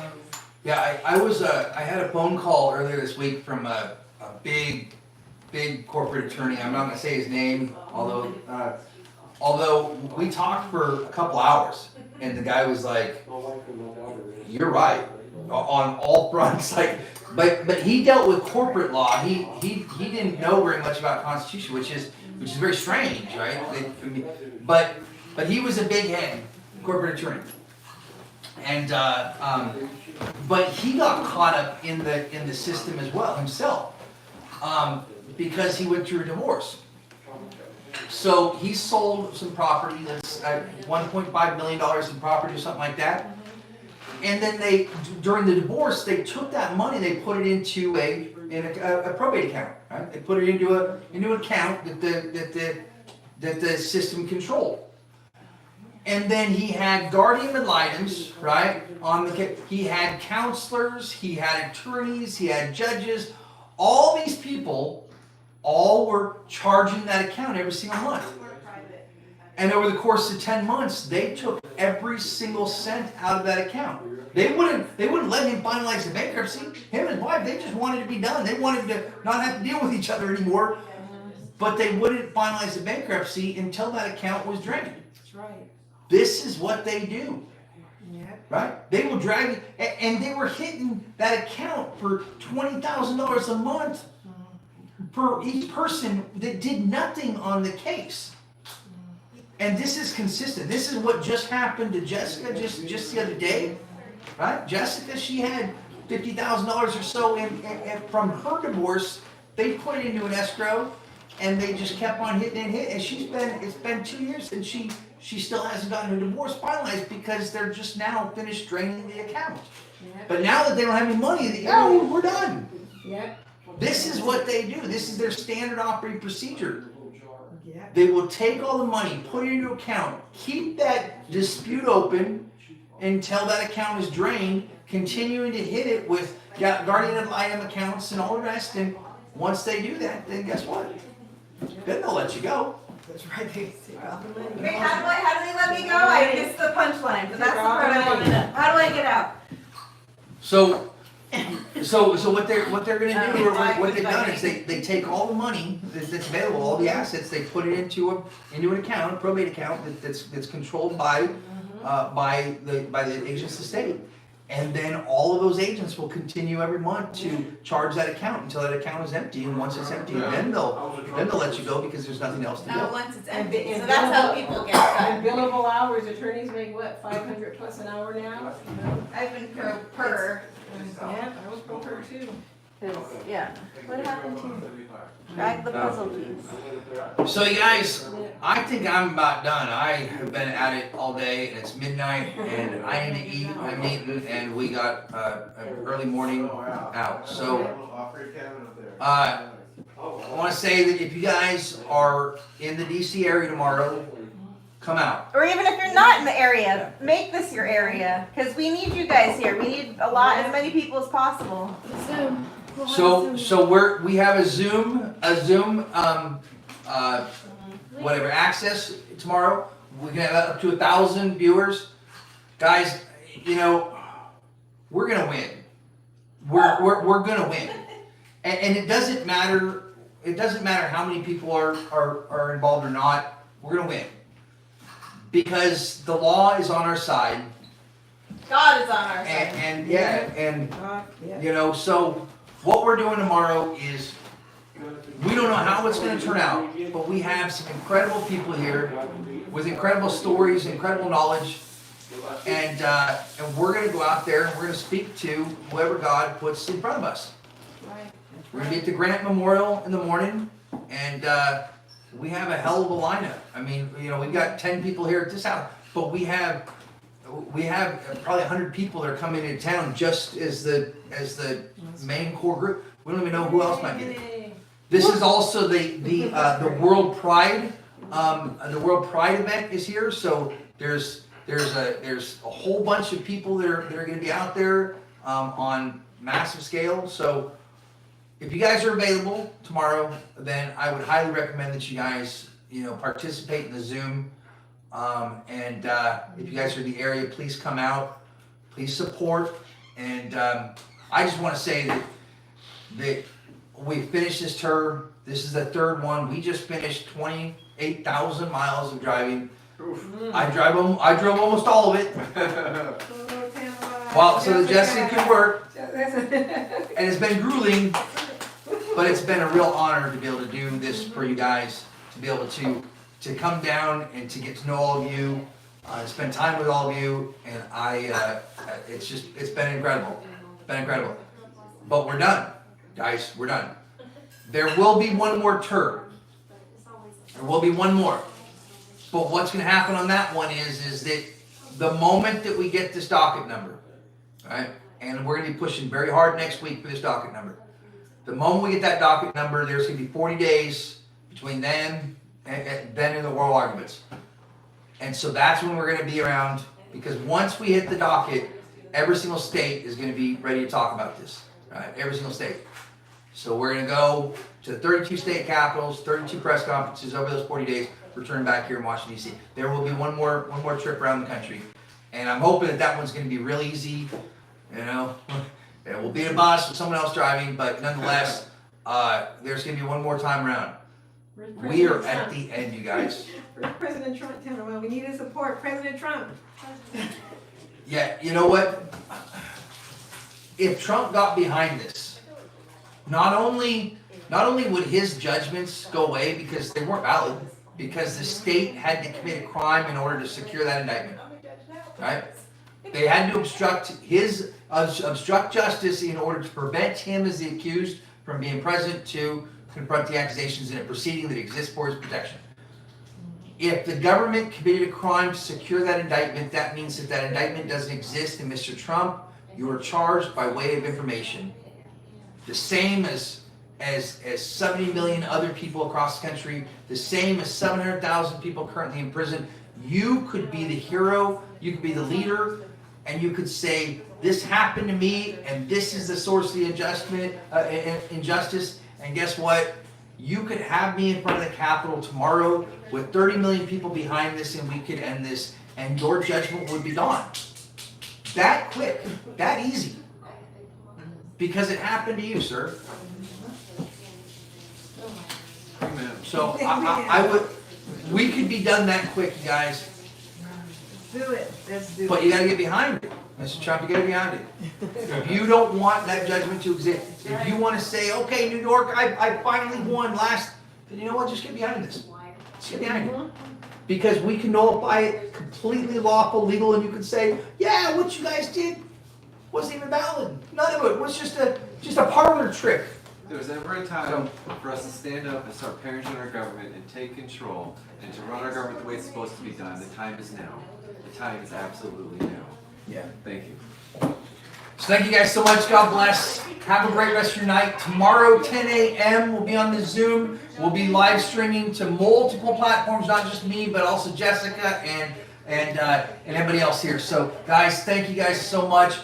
Please continue to like, follow, share. Please comment if you can. Please continue reposting all these videos, all right? Because that's what gets it back out in the queue, and it's so important that you guys get it back out in the queue. And last and not least, I still operate by donation only, okay?